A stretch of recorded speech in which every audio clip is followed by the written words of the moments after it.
Kia NBA Shoot-Around, brought to you by Kia Motors. Kia, the power to surprise. And in part by X-Men 3: The Last Stand, May 26th, only in theaters. Basketball in mid-May at the Staples Center, and it's the Clippers nation, not the Lakers. For more on the game, let's join Mike Tirico, Bill Walton, and Snapper Jones. Dude, in the corner, Roger Bell, the three. Oh! He got it! Shazam! Roger Bell hits the three with 1 second remaining. Do you believe it? Raja Bell's unbelievable moment 2 nights ago in the desert has brought the Phoenix Suns to this spot. Win tonight, and it's a return to the conference finals.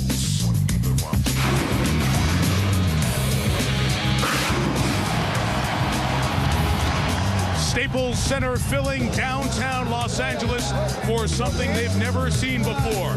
Game 6 of a Clipper playoff series. Will it be elimination in this great year for the Clippers? Steve Nash and Shawn Marion hope they can get some rest and get back to the Western Finals.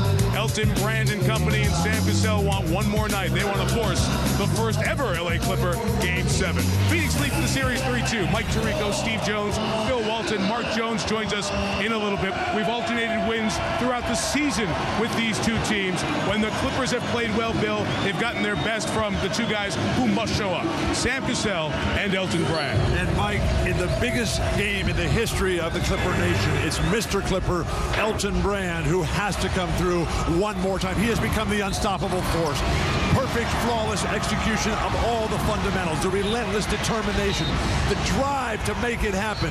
Phoenix, no answer whatsoever inside as Elton Brand makes the difficult shots seem routine. The numbers, these are historical level numbers not seen since the days of Akeem Olajuwon when Akeem took apart David Robinson in the 1995 Western Conference Finals. Phoenix has no answer for him. Elton Brand, he's the reason why the Los Angeles Clippers think that they're the better team. They're not only going to win tonight, they're going to win this series, according to Elton Brand. Bill, you heard the guys in the studio, the conversation about how much tank is there for Steve Nash. Is the tank empty? We talked to him today. He's not sure how much he has, but they will need him tonight, Steve. Well, they'll definitely need him. I think for Steve Nash, this is a game in which he has to play to MVP standards. He's not only got to assist the ball, he's got to rebound the ball, but more importantly, he has got to score the ball, and he has got to be able to make some shots from the perimeter. They need Nash to come up with that three-point field goal, and that has been a struggle. Shawn Marion picked up the load the other night. Here's Shawn with Mark Jones. 6 points, 20 rebounds in the last game. How and what have you said to your team about getting them back up emotionally after such a draining win in the last run? It was a long game, but we got to come up with the same energy, not even more, and go out here and focus on doing a little stuff that we did last game and win this game. Steve Nash has been struggling with his shooting. How do you get him off tonight in this important? It's a team thing. If he's struggling, the whole team is struggling. So we all together on this, and we got his back. Despite the cut, America still thinks you're good looking, Shawn. Good luck. Thanks. Guys, back to you. Mark, many of the key Clippers have never been here. An elimination game. The Clippers try to force a Game 7 with Phoenix. We'll be here for tip in Staples Center in a couple of minutes. Back to the guys. All right, guys, thanks a lot. All right, we've heard what they have to say right now. Now it's your turn. What do the Clippers have to do to win this game? Well, if the Clippers want to go ahead and force a Game 7, take care of business at home, they've got to do really what got them to this point in the first place. That means, first and foremost, stay committed to your big people. Elton Brand, Chris Kaman really can dominate this series. You've got to continue to funnel the ball into them, play inside out, take advantage of that lack of size along the Phoenix Suns front line. Elton Brand virtually unguardable really by anybody on the Phoenix Suns roster. Chris Kaman more than serviceable as a center. You got to continue to give these guys a lot of touches. Secondly, I say you make Steve Nash a scorer. Make him finish plays. When he really kills you is when he's getting 18 to 20, also dishing out 12 or 13 assists. Make this guy finish plays around the rim. He's a reluctant scorer, doesn't want to have to do it. Make this guy get 30 to have to beat you by himself. And finally, let's handle pressure situations a little better than we have. We let 2 games get away in this series because of lack of focus down the stretch. They've got to sharpen up late game situations. If they do that, I'm confident they can win this game, force a Game 7. Well, Timmy, the emotional roller coaster that was Game 5 for the Phoenix Suns and them able to come through and win. I think they have to now gather themselves, understand they have an opportunity to end this thing now. And first and foremost, what's been their staple all season long? Three-point shooting. They can beat you in a variety of ways. It's just not Steve Nash out there. Raja Bell, Tim Thomas, Shawn Marion, all these guys, Leandro Barbosa, they all shoot that ball consistently well beyond the arc. Secondly, and most importantly, Shawn Marion has been every bit the equal of Elton Brand in this series. 23 points, 14 rebounds. He's really the only interior presence that they have. His quickness, I think, presents a huge challenge for the LA Clippers in this series, and particularly in Game 6. And third, and most importantly for me, I think it's their bench. Now, you say, what bench? Because they don't play a lot of guys, but Leandro Barbosa, I think, is going to be critical because we know Steve Nash is not 100%. He's not playing the way he did during the regular season and last series. So Leandro Barbosa is going to have to be huge tonight. Scotty, because you said the pressure is on Phoenix, even though they're up 3-2, are they better off being on the road? Well, I think they are. Anytime you're at home, the pressure really grows a lot. That's why I say they don't want to face a Game 7 in their building. But you talk about this game, and really, I think it's about Cuttino Mobley. I think he has to play big for the Clippers to win. He's been the one guy who hasn't brought that consistent third scorer to the Clippers throughout this series. And you know what, another thing about that Game 7, I don't think there's any question in the Phoenix Suns' mind that they could beat the LA Lakers in a 7th game because they knew consistently they weren't going to be able to score well enough to beat them there. The Clippers can. The Clippers have the talent to beat the Phoenix Suns in a Game 7. They don't want to, I think, waste this opportunity tonight. All right, let's go on the court right now. And, Scotty, we'll come back to you on this because we heard Tim talk about it. Make Steve and Nash a scorer. Do you agree?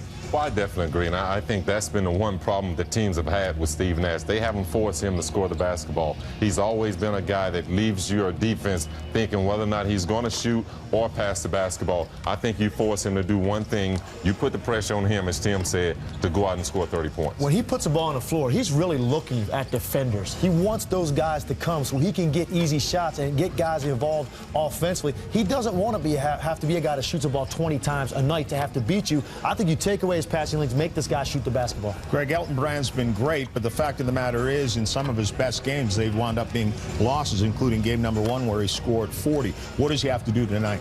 Be Elton Brand. I think the ability to dominate the interior is what he does. It's easy for him because they cannot contain him. Elton Brand, he's going to be a treat to watch tonight. All right, Game 6. We will see you at halftime. Should be a great one.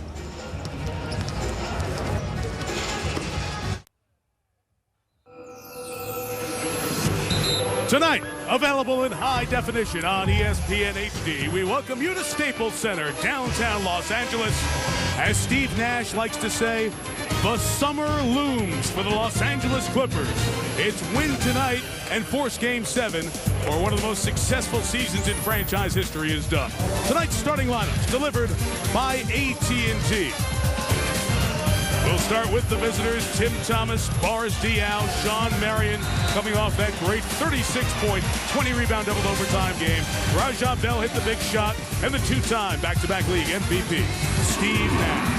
For the Clippers, Quentin Ross returns to the starting lineup. Corey Maggette will come off the bench with Chris Kaman and Elton Brand.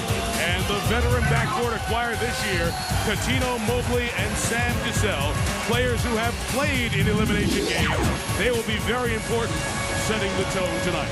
With Mark Jones, Steve Jones, and Bill Walton, Mike Tirico, glad you're here for really one of the most enjoyable things in sports, Game 6, because the Clippers play with that desperation, knowing the season's on the line, while the Suns, on the other hand, Steve, play knowing that they can get some rest, but they do have a little room for error tonight. Well, and they don't want to think they have a margin for error. Even though they have one in hand, they have got to come out and they have the attitude that we want to win this game, we want to end this thing and get on to the conference final. For the Clippers, it's all about punishing the Suns, who are emotionally flat. See what kind of state the Clippers can find in the Phoenix Suns' emotional commitment tonight. Dick Bavetta is the crew chief, works the game tonight with Tom Washington and Greg Willard. These teams have alternated wins, the 4 games in the regular season and the 5 games in this, their first ever head-to-head playoff series. Will the Suns be the first team to the Western Conference Finals? Will the Clippers force their first LA Clipper Game 7 ever? It begins in the hands of Sam Cassell, the veteran 13-year point guard. Can Sam Cassell get off to a good start, or will there be the vanishing act that we saw in Game 5? Quentin Ross whose offense has been just fine. He's known as a defensive stopper, but when forced to take the big shots, he has, and he's made them in this series. Bars Diao, the dump down, and once again, guys, that's the third time in 6 games that a Shawn Marion lob or semi-lob at the rim starts the scoring for Phoenix. The execution by Boris Diaw, who handles a high post offense better than anyone in basketball today. So, Bill, I've had 2 possessions to think about it. When did Sam Cassell vanish? He had 30 points in that game. Elton Brand, who had 40 in game 1, is averaging 30. Puts the Clippers back on top, Bill. To win big road games, you've got to start the game very sharp. Steve Nash, excellent quickness and anticipation in the basket area. Steve coming off a 17-point performance. He played 49 minutes with rotations tight. That double overtime game saw a lot of minutes played. Nash, the long throw, Marion couldn't get it. But it was, let's see, first call and now confirmed that it was deflected out of bounds by Quentin Ross. So it stays with Phoenix. Good thing for Phoenix. Shawn Marion looks like he's showing no ill effects whatsoever from the devastating injury at the end of Game 5. Devastating, went down with the ankle injury, but came back a moment later. Here is Nash, who is short, and the rebound by Ross. That will be the indicator of how easily Phoenix can win the game if Steve Nash can make some outside shots. He has struggled with his perimeter shots. All have been short. Clippers have struggled with this, defending the 2-man game with Cassell and Brand, and the miss comes back to Phoenix. The only thing that really works against Elton Brand, Steve Nash, is too easy down the lane. To Marion, and Steve does not look tired or heavy-legged here in the first 2 minutes. What works against Elton Brand is a very physical presence and also length. The ability to stand up over the top. Phoenix does not have either of those attributes on their roster. Off the Mobley miss, Tim Thomas with the rebound. The Suns push Nash in the middle of the floor. Beautiful feed to Bars Diaw, and that's one thing Mike Dunleavy does not want to see. Easy, quick layups for the Suns. Well, they want to cut down on all their mistakes. They want to try to pound it inside to Elton Brand and make them take the ball out of the net and then give their defense a chance to get set. If you're Phoenix, 2 critical guys at the start, Boris Diaw and Tim Thomas. Those are the 2 guys that did not finish Game 5. Limited minutes there. They're the guys that have to realize their responsibility as team members to come in here and pick it up early on. Back-to-back misses. Shawn Marion brings it back the other way for Phoenix. Nash has missed his last 13 now, 14 3-pointers. It is the longest run he's ever had of missing 3-point shots. 14 astray in a row. And he was out early. Yes, he was. Practicing, trying to get some rhythm.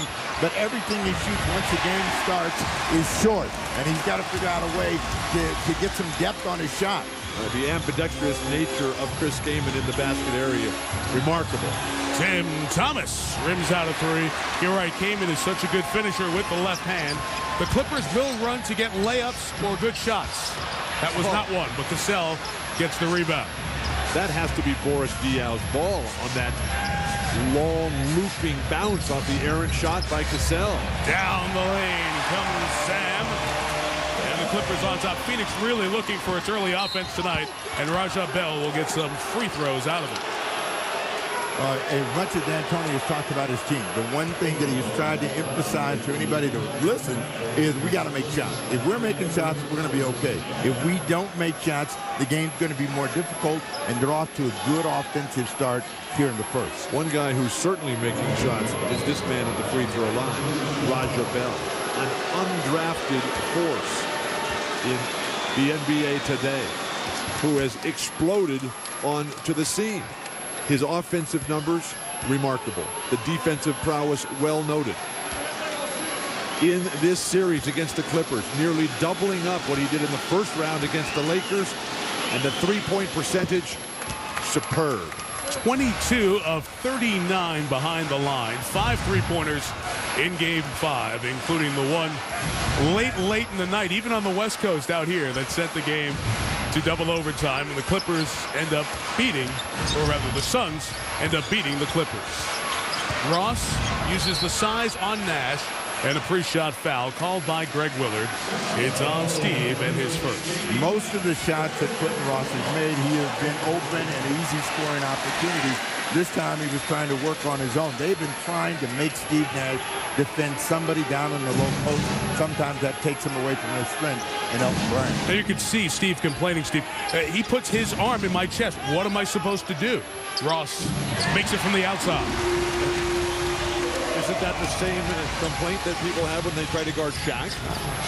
See, Steve, you were right. We couldn't get through to the first commercial without a mention of Shaq.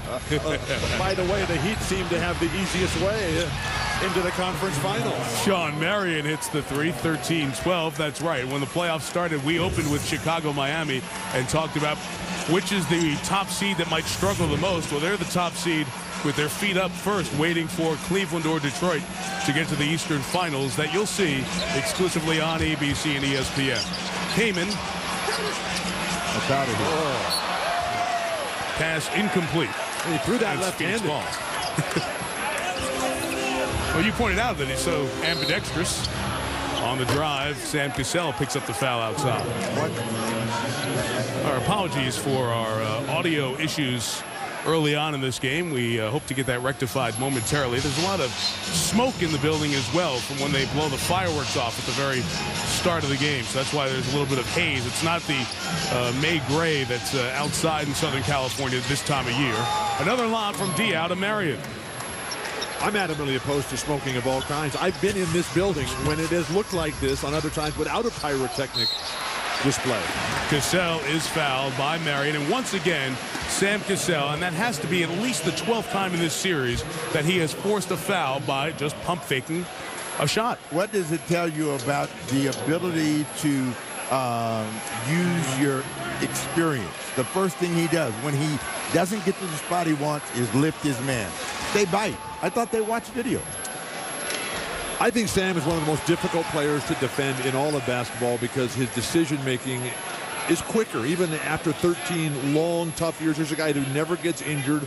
Basically, wherever he goes, his team is competing all the way deep into the playoffs every single year. The two-time champion from Houston in his first couple of years in the NBA. But the quick trigger and knowing his load of responsibility on those broad shoulders, the other team, you have to bite for some of those pump fakes. Both teams have opened 6 of 10 from the field. Phoenix leading by 2. Marion again a 3. So Shawn Marion, whose threes were a problem during this series, 3 of 22 coming in, has knocked down 2 3-pointers in the early going, and Marion already has a dozen of the Phoenix 18. He's put up 2 number games in this series already that have just been spectacular. Game 3, 32 and 19. Oh, what a pass. Nash to Diao to Raja Bell. Rebounded by Quentin Ross. What kind of response will we get from Raja Bell tonight after the incredible finish to Game 5 when he saved the season for Phoenix? Is he able to get the rest, be able to come down so that he can get back up for this game, which is much more important to the Clippers than it is to Phoenix? Mobley connects. So Cuttino Mobley gets on the board, and all 5 Clippers starters are in the scorebook halfway through the first. If someone famous said these are the playoffs, you don't have these letdowns. You don't have these ups and downs to worry about. The ability to sustain, Steve, is something that very few players can do every single game out, and we're seeing that with Steve Nash. Yeah, another quick shot by Cassell. Sam's pulled the trigger early a couple of times, able to force the Tim Thomas miss. This is 5 on 3 if the Clippers push it. Mobley at the line for 3. Good rebound by Brand.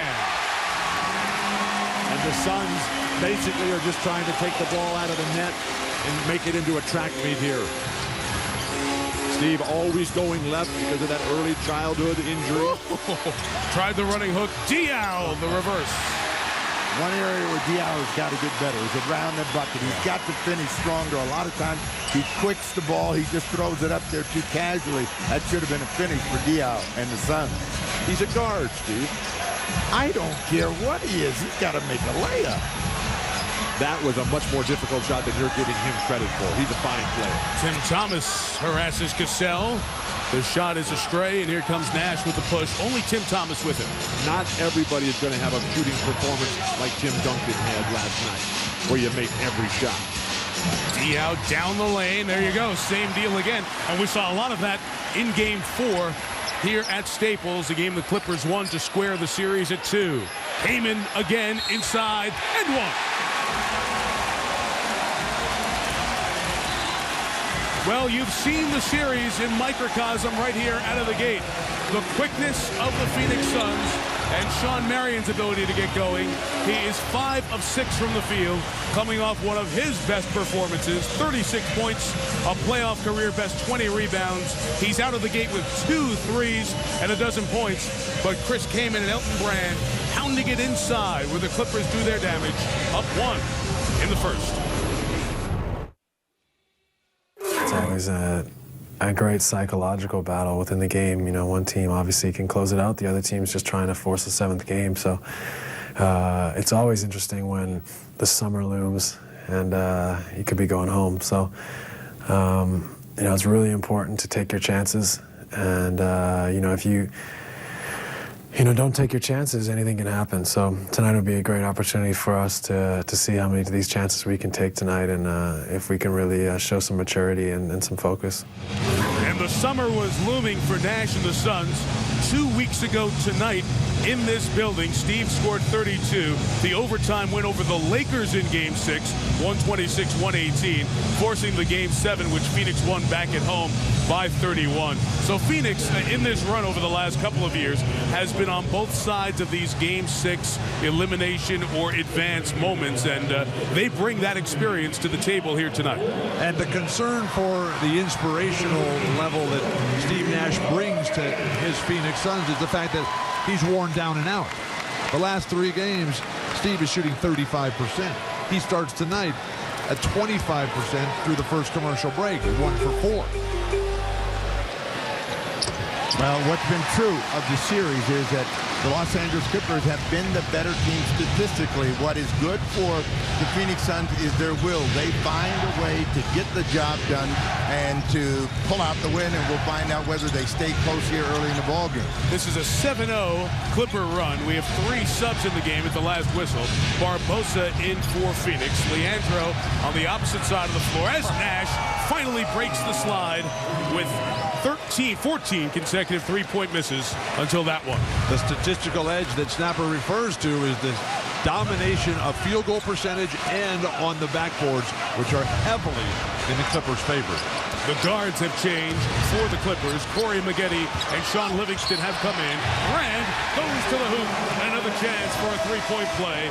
The Clippers are just pounding it in the paint and getting the job done. Their mantra remains pound and defend. And the Clippers starting front court, led by Elton Brand, Chris Kaman, Quentin Ross, have combined for 10 shot attempts. They've made 8 of them. They have 14 rebounds.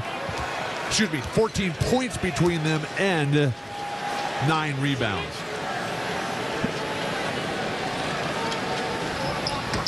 One more for Elton Brand. What a fabulous series in this breakout season for Brand, named 2nd team All-NBA earlier this week, shooting 57% from the field. He averaged 20 points, 10 boards a game in the regular season. He's 30 and 10 in this series, and he also has 5 assists per game, so he's understood and recognized the double teams that have come very well. What Tim Thomas has got to do against Elton Brand is keep him in front, make him make tough shots, and they let him find Quentin Ross under the hoop. Another assist for Brand. He continues to add to that total. Nash, after hitting a 3, long on the 2, and Maggette gets the rebound. Let's see how Corey does coming off the bench tonight as opposed to starting. Vladimir Radmanovic is coming as well. Corey would much prefer to start, believe me. Elton Brand the miss, rebounded by Marion. But Maggette's back in the role that he filled most of the season. He became a bench player because of injury. After the miss by Thomas, another rebound for Brand. Before Corey Maggette got hurt, he was averaging 21.5 points per game and just tearing this league up. Ross taking Nash to the box. And Nash is not being able to keep him from getting shots. I mean, Quentin Ross is wearing him out right now, but I guess that's better if you're D'Antoni, because that means Elton Brand is not scoring. The Clippers have opened shooting 57% from the field. Shawn Marion has missed. The Suns have gone cold here in the last few minutes. This is the player that I've fallen in love with, Shawn Livingston. Out of high school from Peoria, Illinois, 2 years ago. This extends the Clipper run, and Mike D'Antoni will pull the plug. Timeout Phoenix to their feet at Staples Center.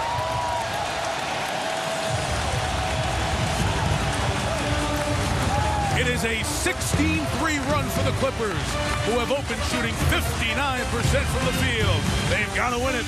They're up 8.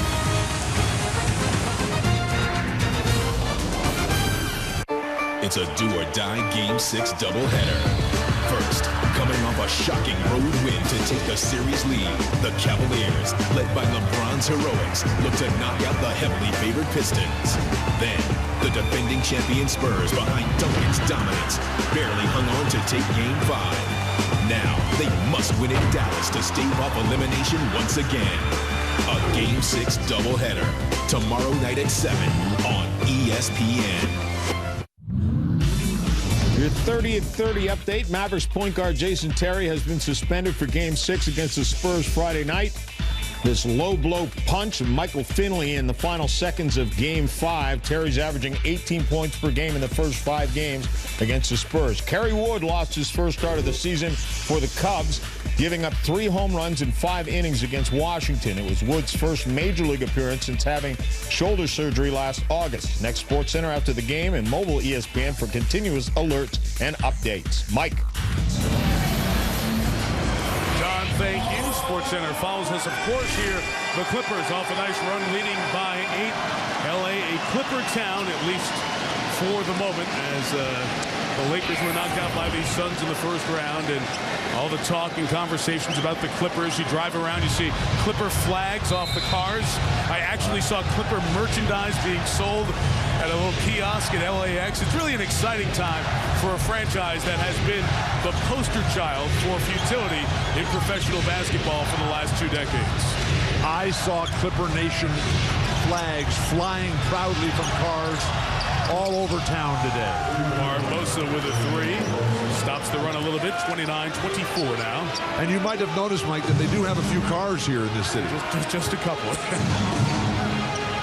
Plenty of traffic off the freeway, but the crowd was here early tonight for this 7 o'clock local start. A must-win for the Clippers to force a first-ever L.A. Clipper Game 7. Brand has been good so far. Out of the double, 2 to shoot, it's Ross. Finally a miss from Ross, and James Jones comes in and scores for a rebound. There's another guy for the Suns that has to make shots, and they haven't found it yet. Barbosa. The speed and quickness, explosiveness of Leandrino Barbosa, the Sao Paulo native.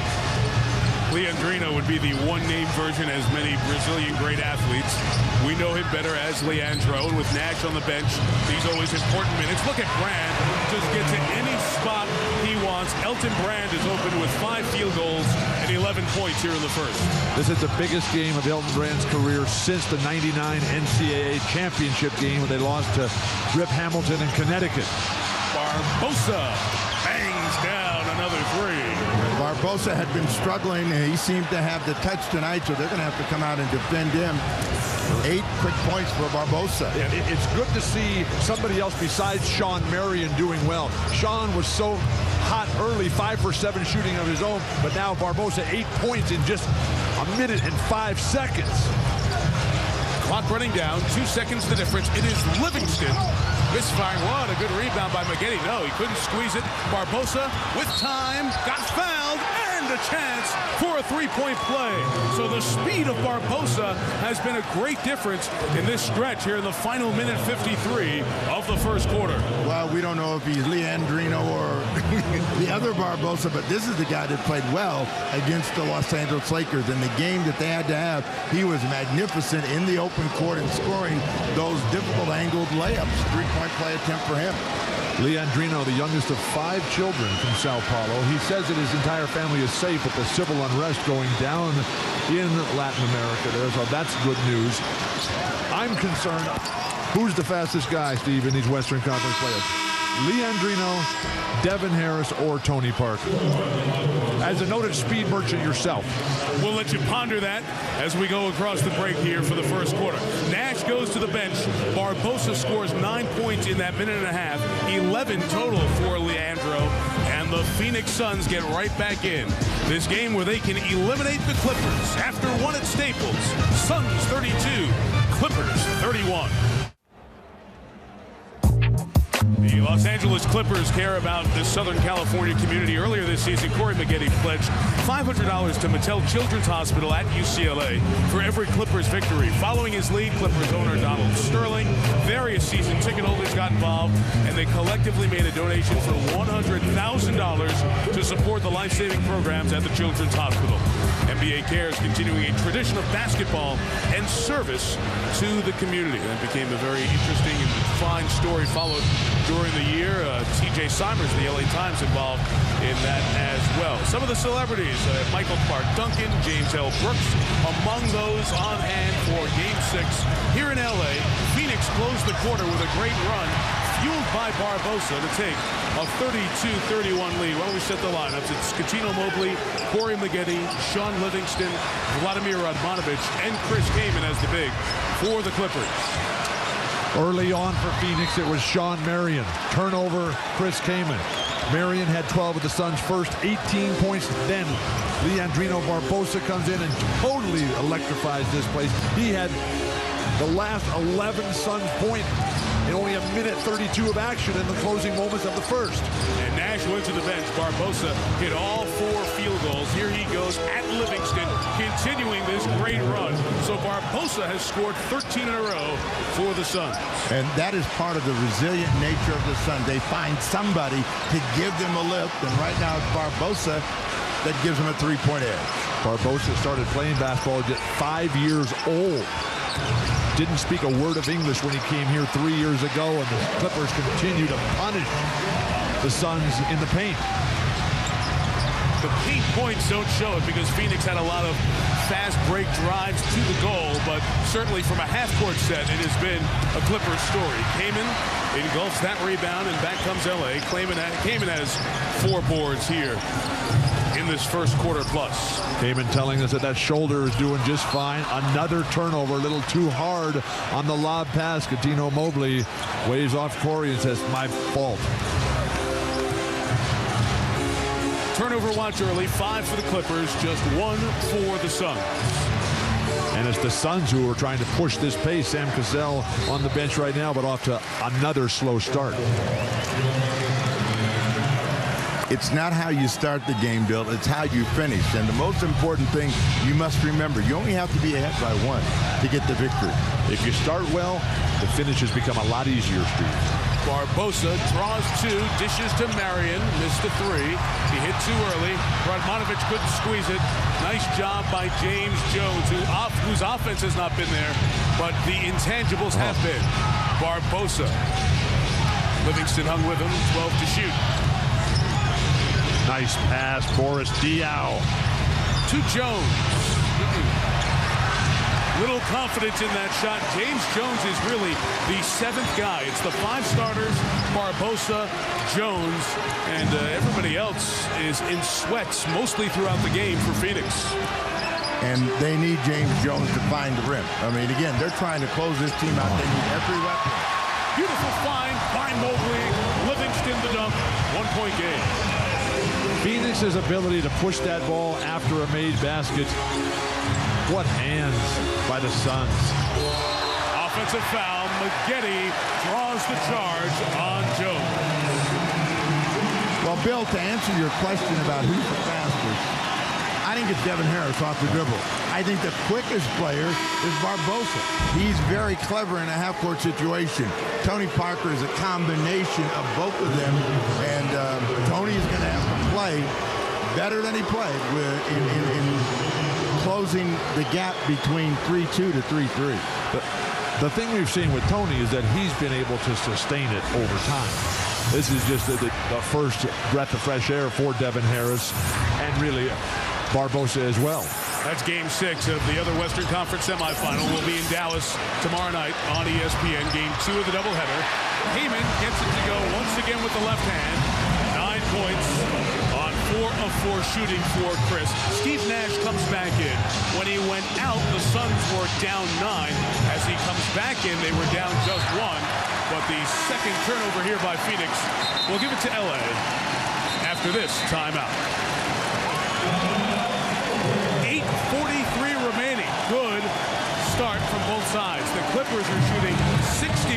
from the field, but only lead by 3.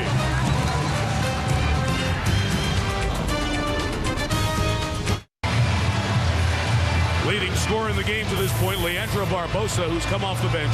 5 of 5 from the field, 2 threes, 13 of the Suns' 34.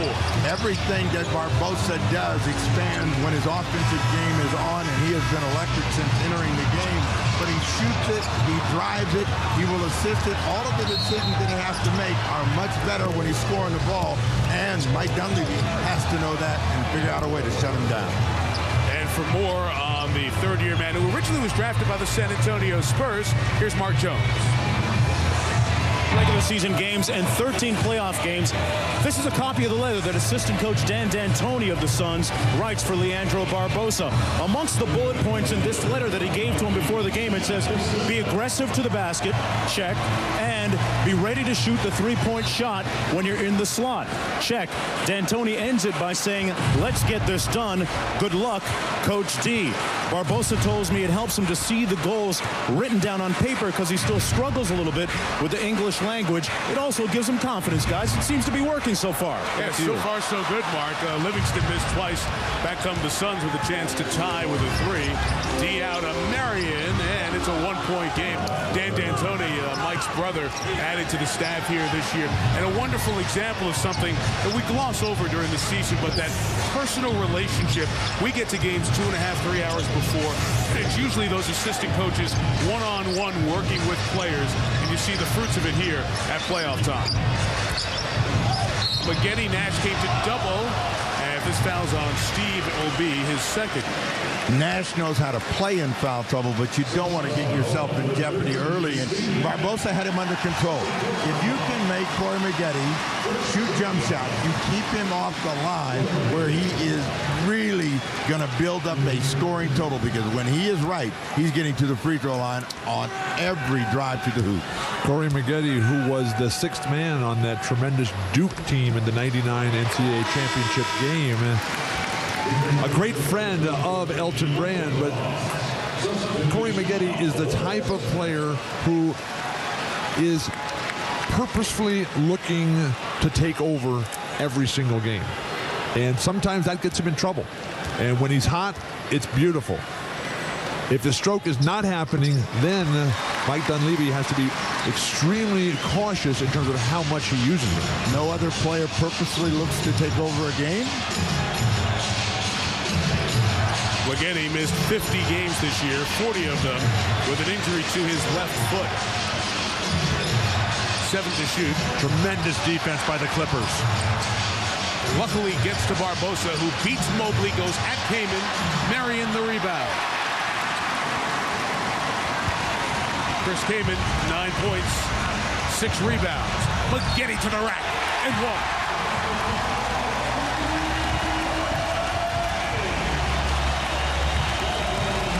Is Maggette at his best. Open court, challenging the defense and getting to the rim. But to watch Corey Maggette train, the physical fitness level of this absolutely superb athlete who would train so hard, the weight room, the cardiovascular, the explosive quickness that he has developed. And right now it's on full display as he's just shaking and baking on the perimeter and getting to the hoop at will. Again, we remind you, as the Clippers have reeled off an 11-2 run in the last 3.5. Maggette, first time he's played in an elimination game. Same for Kaman and Quentin Ross on the floor and Elton Brand on the bench. This is the guy that's got to get into it as he tries to lead. Oh, Shawn Marion got undercut by Ross. And his shoe came flying off, too, and that's the left foot that he hurt in the game the other night in double overtime. You mentioned the experience factor for the Clippers. 5 of their top 8 players. This is the first time any of them have ever played in an NBA playoff. How did that shoe pop off like that on the way up? Generally, it's because someone else steps on the back of it. I thought that left ankle was in the air, but probably came off as he was getting set to take off, and Shawn taking his time to catch his breath. And the Phoenix Suns can use that. They only have 7 players who've been playing the last few games. Let's see. Here's that left foot. The back. It was up in the air already. No, Quentin Ross stepped on the back of his shoe. Did he hit the back before it went up? Yes. That's called a flat, Mike. Really, Bill? Thanks for that update. Like I've never seen a blacktop in my life. Please. Rajah Bell. Oh, you drove here today, right? Nash the rebound. Suns down 6. Diaw from 16. Since Phoenix is an offensive team, everybody's got to look at their opportunities to score the ball and make the most of them. There is a better quality of depth on the Los Angeles Clippers in terms of getting scores than there are the Phoenix Suns. Mobley fouled in the act by Diaw. A difficult thing for Phoenix tonight. Rajah Bell not happening offensively. How emotionally spent is he from Game 5 heroics? Boris Diaw with only his second basket. Tim Thomas has yet to score. Mike D'Antoni has to be very concerned how long Barbosa and Marion can carry this shorthanded squad all by themselves. Diaw and Nash have 2 fouls. Bell goes to the bench. Mobley has another free throw coming. We'll remind you that Sunday on ABC, it's either Cavs-Pistons Game 7 in Michigan or Cavs-Heat Game 1 in Miami. Either way, coverage begins at 3 Eastern. If there's a Game 7 in either Western Conference Semifinal, it'll be on TNT Monday night.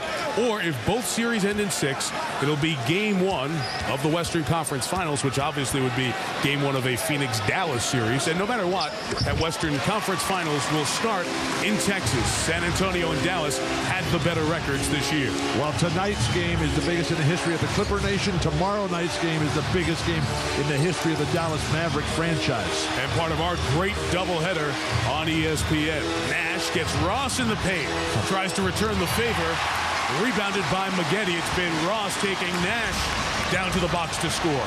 Maggette single-minded to the cup. Performance has been good. The crowd surging to the court here. Boris Diaw helpless in the paint. Who's ever trying to stick Corey Maggette wants no part of it. Boris Diaw now 3rd foul, the initiation of the contact. Beautiful display of how to attack the rim. When Maggette is open like that, you got to get to him early. If you let him come to you, he is going to get the score. He's going to get to the free throw line, and his numbers will build quickly. Since Maggette has gotten on the chair here in the second quarter, he's gotten 7 quick points, a chance to get to 8 if he knocks down his free throw.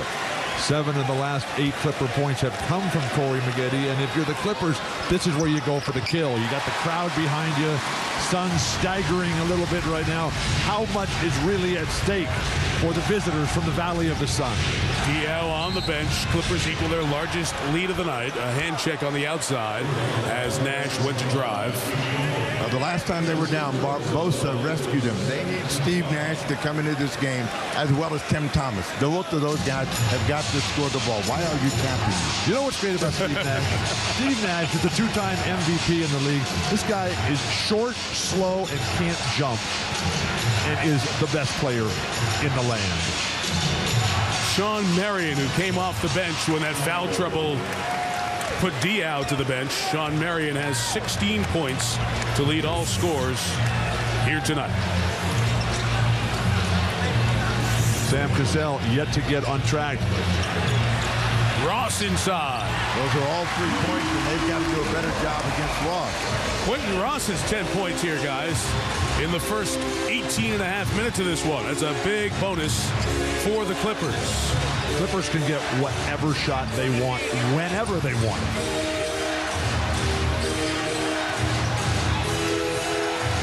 Barbosa steps back over Brand. Marion gets the rebound. Offensive rebounding for the Suns. Barbosa again. Yes? That's generally what's called a heat check. But he's cooled off, and that's not a good sign for D'Antoni. We were courteous in your place. Ross over Nash.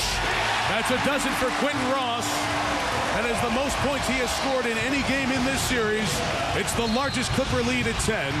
And the driving Nash draws the foul on Maggette as we get to to this timeout. You know who the usual suspects are, and Quentin Ross is not one of them, as Ross has been able to come down inside and find places to score the basketball, and D'Antoni's going to have to figure him out, or this is going to be a big loss.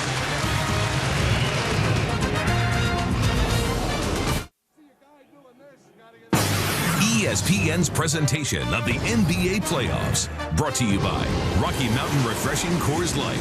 Taste the cold. The Los Angeles Clippers have outscored Phoenix 19-8 in this second quarter and have taken a 10-point lead. Time now for our cooler talk here, and the dominance inside in our Gatorade cooler talk by the Clippers, especially Elton Brand. Pound and defend. Elton Brand, who has got 11 points, 4 boards, and an assist, supported magnificently by Corey Maggette. The unsung guys for Los Angeles are the Gatorade cooler talk of the evening here in Los Angeles at Staples. These two former Duke graduates just playing outstanding basketball in all levels, and they're getting great support from Quentin Ross and Sean Livingston. The frontline scoring has been so good here. Out of the gate for the Clippers, a blocking foul is called, I believe, on Maggette. Another thing that's really happening for Los Angeles is that they're listening to Dunleavy's game plan. The guards, Cassell and Mobley, much like Kobe Bryant and Phil Jackson, realizing you got to get everybody else involved out there. So Cassell and Mobley have combined for only 6 points, but they do have 6 assists and only 1 turnover between them in controlling the offense. Shaq made this game. Now Phil and Kobe make this game. Is there anybody else you want to bring in? 2 fouls on Maggette. Raja Bell comes in for James Jones, who has not been effective in his 6.5 minutes thus far. These are the Clippers and the Suns, Bill. These are the playoffs, Steve.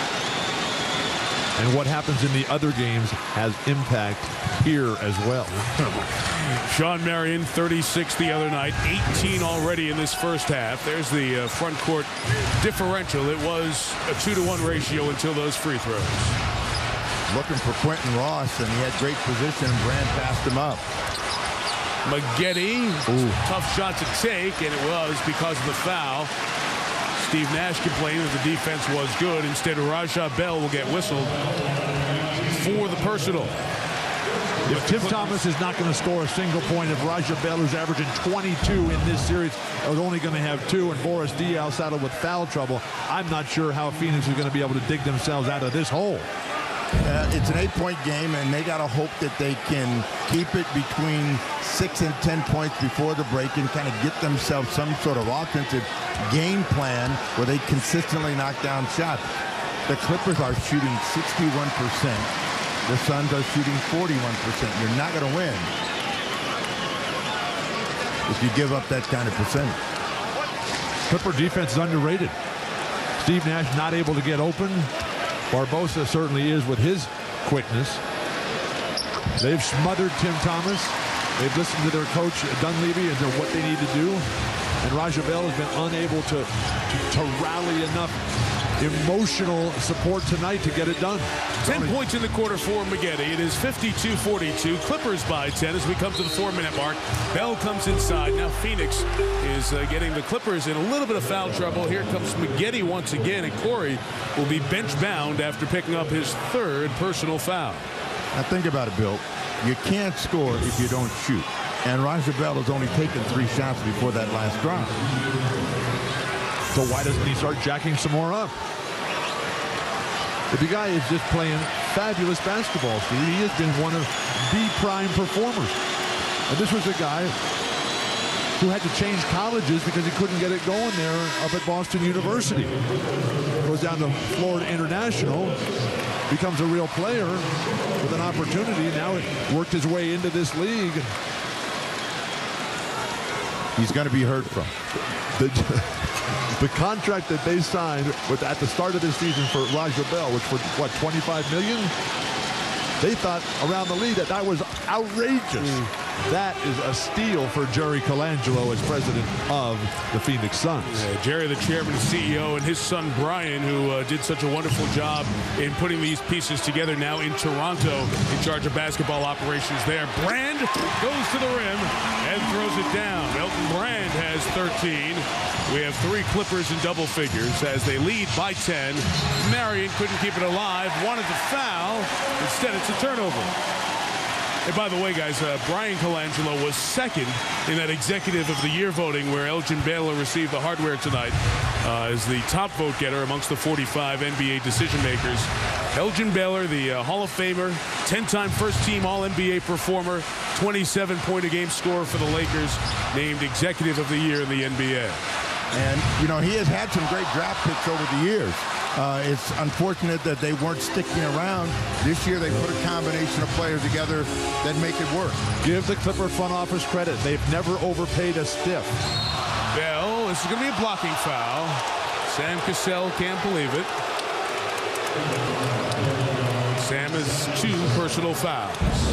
They never overpaid a stiff, but they never kept a stiff. Raja Bell turns the corner and able to get to the hoop. Sam Cassell arguing in vain.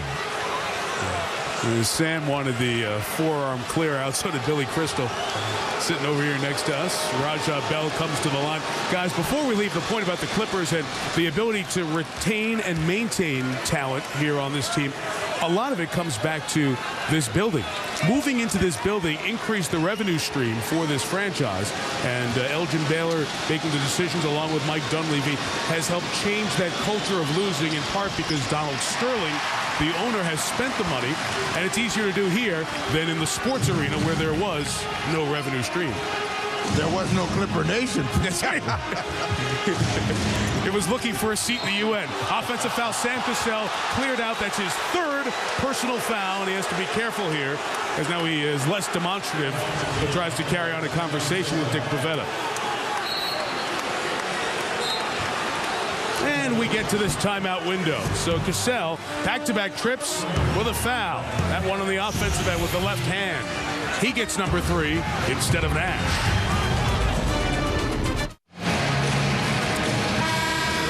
Back at the Staples Center, 2:57 to go in the first half. The Clippers with the lead, 54-45. Mark Jones courtside, along with longtime Clipper fan Billy Crystal. Billy, does this make up for all the woeful days back at the old sports arena? Oh, yeah. I mean, this has been fantastic for us. It's amazing. And, you know, hopefully we can finish it half strong and win this game and go back there for Game 7. It's been a great series. How do you deal with some of the bandwagon jumpers right now? I mean, you made the bandwagon. Who are you letting on these days? We need everybody we can get. That's a great team over there. They never quit, and we're just happy to be here, but we want to win this whole thing. Honestly, how much were you looking forward to maybe meeting the Lakers, the other team, suddenly in this town? You know, it would have been phenomenal, but this has been great. This is a great team to watch, and you know, for all of us under the 6 foot and under clubs, watching Steve Nash play every night's been a real great treat for us. Almost as good as Forget Paris. Bailey, thanks a lot for joining us. Just want to win this whole thing. Guys, thank you, Mark. Tim Thomas comes up short, rebound by Shawn Marion. Yeah, this has been the postseason of late nights, great games, and the win for the little guy. We've seen a lot of small ball throughout the playoffs. It's been fun to watch. Nash to the cup for 2, and a foul.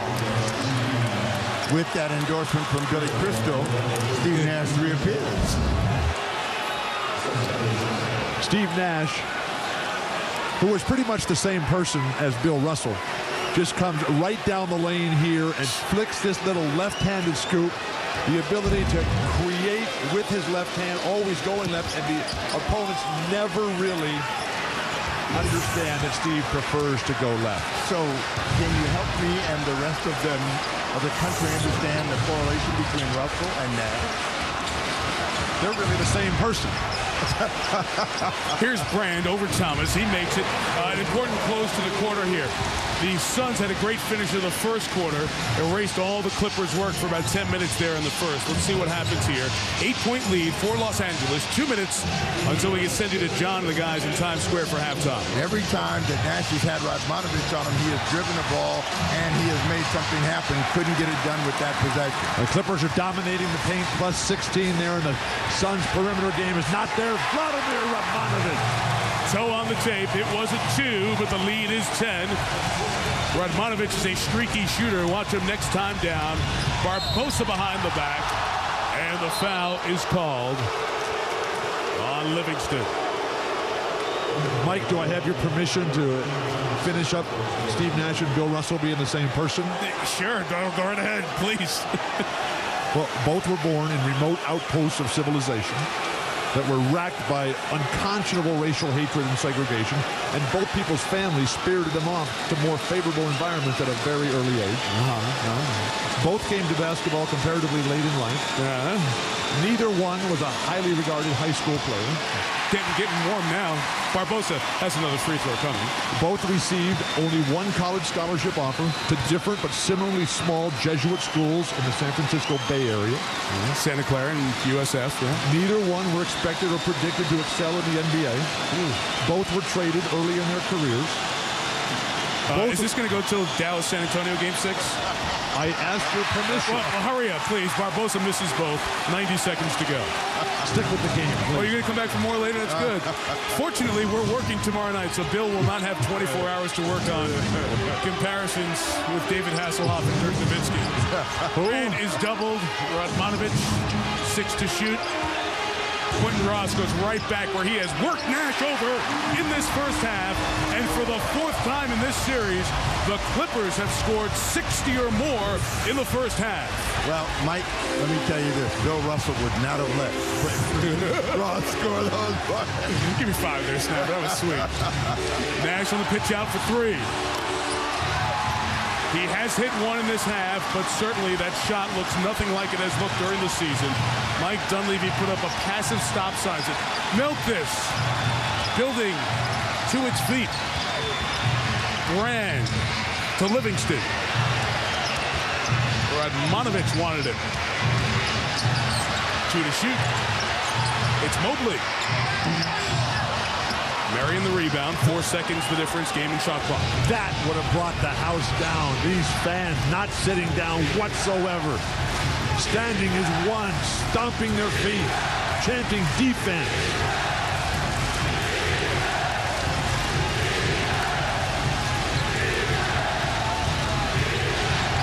Barbosa. What a shot. What a half Leandro has had. 15 points. Delay of game warning on Phoenix. Next one would be a technical foul, and that could be important down the line. And it's usually the Phoenix Suns that are complaining about the delay of game activities by other teams, slowing it down through the net. 6 seconds. Radmanovic pulled up, nearly lost it, got it back. This is Ross for 2. Quentin Ross, a fabulous half.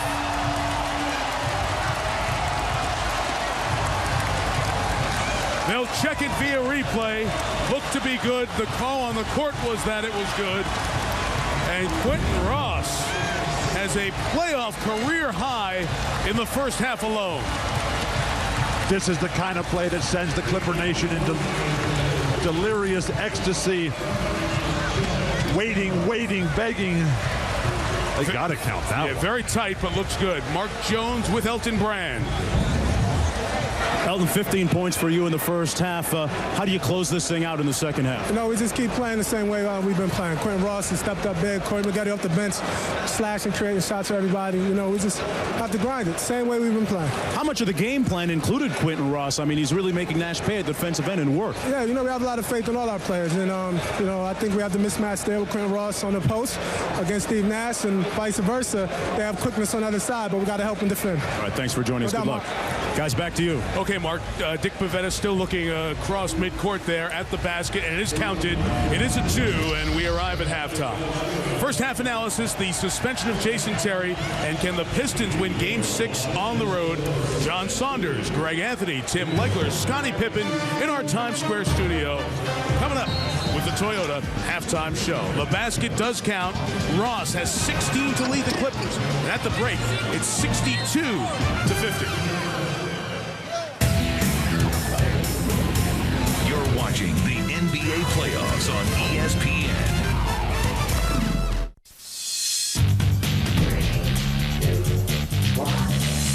Welcome to the Toyota Halftime Show. Well, it's seen in Times Square. Of course, anytime you put a camera on someone, you're going to get that type of reaction.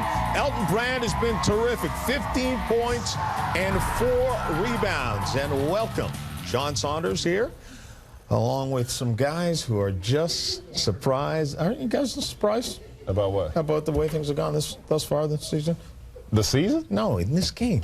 No, not really. We kind of all expect Greg Anthony and Scottie Pippen. All right. I'm surprised. I'm the only guy who's surprised in this one. 62% is what they're shooting, and 62 points is what they have as well. Well, and it's probably not going to change because the majority of their points are coming on the interior. In particular, Quinn Ross has been phenomenal. Give Mike Dunleavy a lot of credit. They're really making Steve Nash have to play on both ends. I think that more than anything has affected his offense. Quinn Ross is going right at it. Well, I'm out to agree with Greg. Quinn Ross is definitely the key in today's game. Continue to keep the pressure on Steve Nash. Taking away his ineffectiveness on the offensive end has caused him some trouble, and he's now turned the ball over to Barbosa, who's having a great game and really keeping them in the game. One thing the Clippers have done better in this game than any other game in this series, they're getting back after they score. The Phoenix Suns have really hurt this team with quick scores after they've taken the ball to the net. In this game, the Clippers are still scoring around the rim, but doing a much better job of getting back and matching in transition, getting their bigs back in the paint and disrupting those drives early, because those are really demoralizing when you score that quickly after being scored on.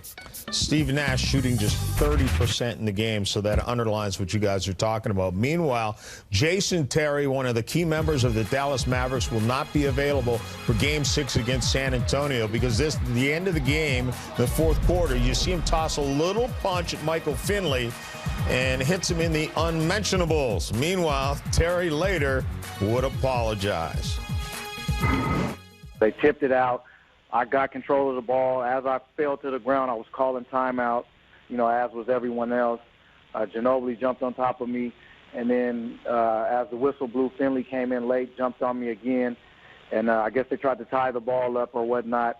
As we got up, it looked like Finley was motioned that I had punched him several times in the stomach or something. And that's totally unsportsmanlike. It's something that I wouldn't have done. And I surely didn't do it intentionally if it did happen. That's what happened. He was trying to call timeout. When his hand went up right there. What does this mean to the Dallas Mavericks? A lot, because first of all, you lose your best clutch shooter, and that's what Jason Terry's become for this team, not only last year in the postseason, this year. This guy's a big shot maker. He's another guy that wants his hands on the basketball when it matters most, and his leadership out there, I think, has helped a guy like Devin Harris thrive. It's also helped Devin Harris find driving lanes because Jason Terry spreads the defense, so this is definitely a big loss for the Mavericks. Well, I think the biggest problem is the matchup problems he and Devin Harris created for San Antonio. That was a nightmare for Greg Popovich because they couldn't handle the foot speed and the versatility. Those two guys, great finishers, great mid-range shooters, and very good decision makers. When you have that combination, San Antonio really has not had an answer. Well, really, I mean, now you put a lot of pressure on a guy like Devin Harris, and now the game really changes for him because now the layups that he was getting in the game early on and being the 6th leading scorer in this series, he's been getting some opportunities that I'm sure that the San Antonio Spurs weren't expecting. He's been sneaking in, shooting a very high percentage, shooting 55% from the field, but that will all change now the fact that they're going to put him out on the perimeter to help space the floor. The game will change for him a little bit. And Greg, you don't think this is the end of the world because we've seen it happen earlier in the playoffs and teams have come out okay. And that's what happens. Teams always rally whenever there's adversity. We've talked about it time and time again. The playoffs are about adversity. Go back to Roger Bell with the Phoenix Suns. He gets suspended. They rally. They go on the road and win. This team's at home, and they still have the quickness edge over San Antonio. All right, that's one of the games we will have tomorrow. The other will be surprise, surprise, surprise. LeBron James and the Cavs trying to close out the Pistons. The Toyota Halftime Show is brought to you by Toyota. Choose any direction as long as it's forward. Toyota, moving forward. It's a do-or-die Game 6 doubleheader. The Cavaliers and LeBron look to knock out the heavily favored Pistons. Then, the Spurs must win in Dallas to stave off elimination once again. The NBA playoffs, tomorrow night on ESPN and Sunday on ABC. Great doubleheader of Game 6. Time now for Toyota moving forward as we look at these series, and we'll key in on Cleveland and the Pistons. And, Scotty, I know you have Michael Jordan on speed dial, but he may not be answering any of your calls after some of the things you said about LeBron James. Well, I know, but, hey, I made a true and easy comparison. I mean, when you take a look at what LeBron James is doing right now, it reminds me definitely of a young Michael Jordan when we took on the Cleveland Cavaliers in '89, a team that had beat us 6 times in the regular season. We had no idea that we could win a game in that series, and unfortunately, we was able to win the series. So, you know, you're seeing a great player, and great players are unstoppable, and that causes problems in series. I tell you what, right now, the psyche of Detroit has to be fragile, and I'm going to be very candid with you. This is about coaching. This series is all about coaching, and Michael Brown has made all the moves. Flip Saunders has not made one adjustment since Game 2 offensively. If this series stays below 90 points, Cleveland can win. If they speed the tempo up and get back to playing the way they did in the regular season, they win and go to Game 7. I think in addition to the coaching, the thing that has surprised the Pistons the most, the fact that Cleveland has stood up to them physically. Detroit usually bullies people. Cleveland hasn't allowed that. It's hard to believe that the Detroit Pistons could lose 4 consecutive games. They didn't lose 3 in a row all season long. That's Toyota moving forward. Shawn Marion started hot, but his Suns are down by 12. The Toyota Halftime Show is brought to you by Toyota. Choose any direction as long as it's forward. Toyota, moving forward. The Phoenix Suns trying to avoid a second consecutive series going 7 games. LA Clippers trying to force their first ever Game 7. Up 12 as we get started for the third quarter. Steve Jones, Phoenix really has to find that outside shooting they had in the first quarter here in the third. Well, they've got to plug in these 3 guys. Tim Thomas 0 for 4. Raja Bell 0 for 3. Steve Nash 3 for 10. That's 3 for 17, Bill, just in case your math is not any good. Bill is outstanding, Steve, and the math is right now that the Clippers are believing in their mantra, which is men are made in the paint in this NBA playoffs. It's been led by Quentin Ross, a spectacular 8 for 10 shooting for 16 points. But when you support that with his domination inside over whoever they put on him, when little Steve Nash couldn't get it done, and they just kept milking Quentin Ross time and time again. And in support of Quentin Ross was Elton Brand, Chris Kaman, Corey Maggette. All the front court for the Clippers, they combined to shoot 81% on 27 shots here. Front court points, overwhelming dominance for the Los Angeles Clippers, well on their way. Here's Mark Jones. Guys, a few moments ago, man, I never thought I would ask Mike D'Antoni of the Phoenix Suns, what do you do to slow down Quentin Ross? Well, he said, quote, Mark, we don't expect that to last here, despite the fact that he went 8 for 10 in the first half. He said, we need more adjustment in our effort, our energy. We got to keep the ball moving offensively. I said, what about Tim Thomas, getting him going? He said, Mark, you got to go ask him. He was acerbic, guys. Back to you. Raja Bell opens Mark with a 3. Raja was 0 of 3 from the field in that half. You have to remember one thing. A 12-point lead for the opposition against the Phoenix Suns can disappear very, very quickly. And if we go to Game 5, the Clippers were down 19 and got it all back. Brand inside. Mike D'Antoni is not the first NBA coach to ask that question about Tim Thomas.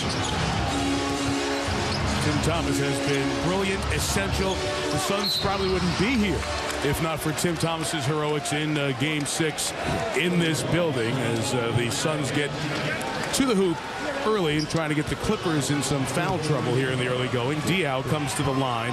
The foul on Chris Kaman was his first.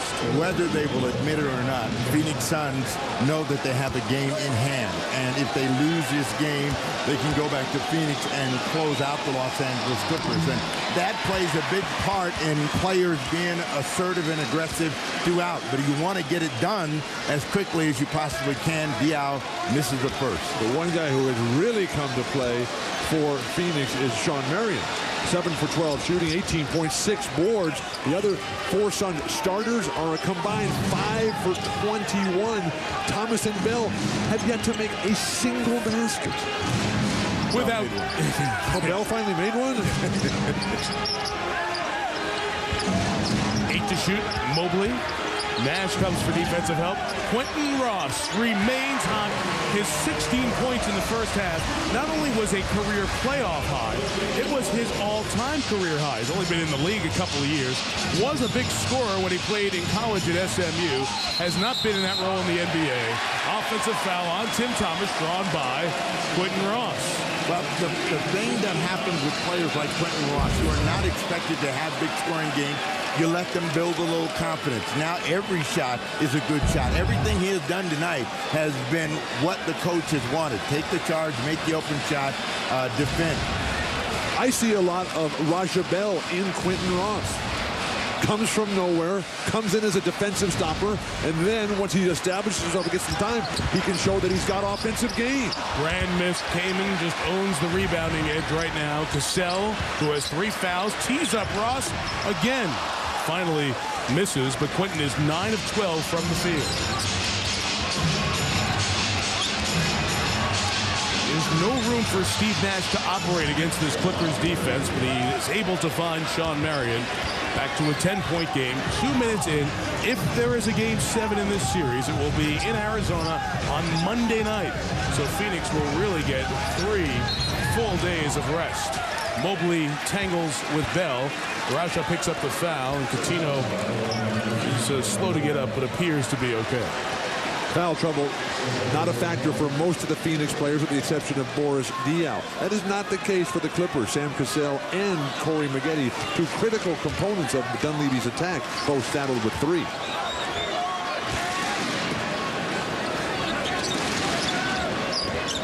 Almost like you expect this series to go 7. These teams have alternated wins and losses all the way through their 4 regular season meetings.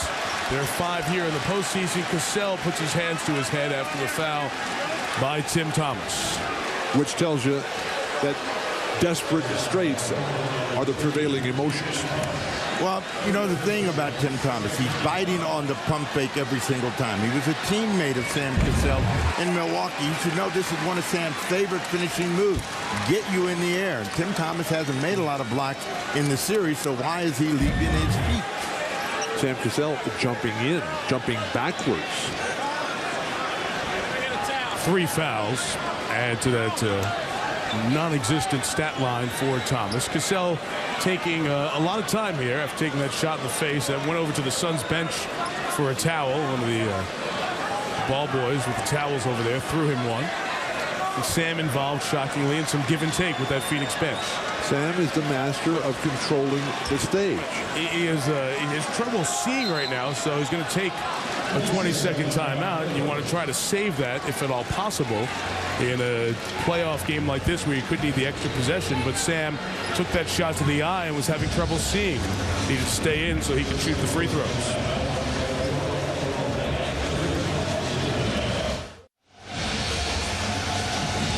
Back here at Staples Center, Sam Cassell has gotten some drops in the eyes and will return to shoot the free throws. Guys, this has been just a turnaround season for the Clippers, approaching a franchise record going back to their days as the Buffalo Braves. Much has been talked about that. Mike Dunleavy, who has been a winner throughout his career, both as a coach and a player, going back to his collegiate days, Brooklyn-born, college at South Carolina. The legendary coach Frank McGuire, drafted by the Sixers. Even his days as an executive in Milwaukee, didn't have the one-loss record, but did bring in some very talented players via the draft that gave the Bucks a chance to make a better run. And now here, 47-35 in this, his 3rd season with the Clippers. Sam Cassell on joining this team. I don't know if this team was serious about winning, happy being in the lottery every year. And then I met Mike Dunleavy, asked if he wants to win. He told me that's why he wanted me to be here, and they have really made a good leadership team. And that's similar to the question Dunleavy asked Donald Sterling, the owner, are you guys serious about spending money? And they did to retain Elton Brand, as has been documented throughout this run for the Clippers, as Nash hits a hoop to make it a 10-point game. And that's how this franchise has changed the culture of losing to the point where if they can hold on here, they force Game 7 in Phoenix on Monday night. Mike Dunleavy is the single most important factor for this turnaround of that changing culture. pressure. And I'm just glad that Dunleavy got the chance after those guys up in Portland laid down on him years ago. Nash, the nice throw-out pass to Tim Thomas, to Shawn Marion, back to an 8-point game. The Clippers know that they're not out of the woods by any stretch of the imagination. They got to continue to score the ball. Cassell strikes. Nice to see that the eye solution is still working, clearing everything up. Here's Marion short on that shot. Knew it. Tried to get to it. But Cassell comes back away with it. Phoenix big men, they love to stab for the ball in the backcourt. And if the Clippers will pound a little harder in transition, they can get easy opportunities at will. Brand over Thomas. That's the hardest shot for a post player. Turning all the way around on the right side. And Elton Brand, like Michael Jordan, makes it look like the simplest shot on earth. Marion, who hit 2 threes in the first half, goes back and almost reverts to his struggling three-point form. Mobley lost it, trying to work on Raja Bell. One of the things that Dunleavy didn't want his team to do is turn it over. Bell. Can't find it, can't get it. And Phoenix is just out of sync a little bit here offensively. That early surge led by Barbosa at the end of the first, the one time we've really seen Phoenix looking like the Suns. We've come to know throughout the year. Most important aspect of basketball, mental and emotional. And that's tough to come back as the victor after Game 5 scenario played itself out.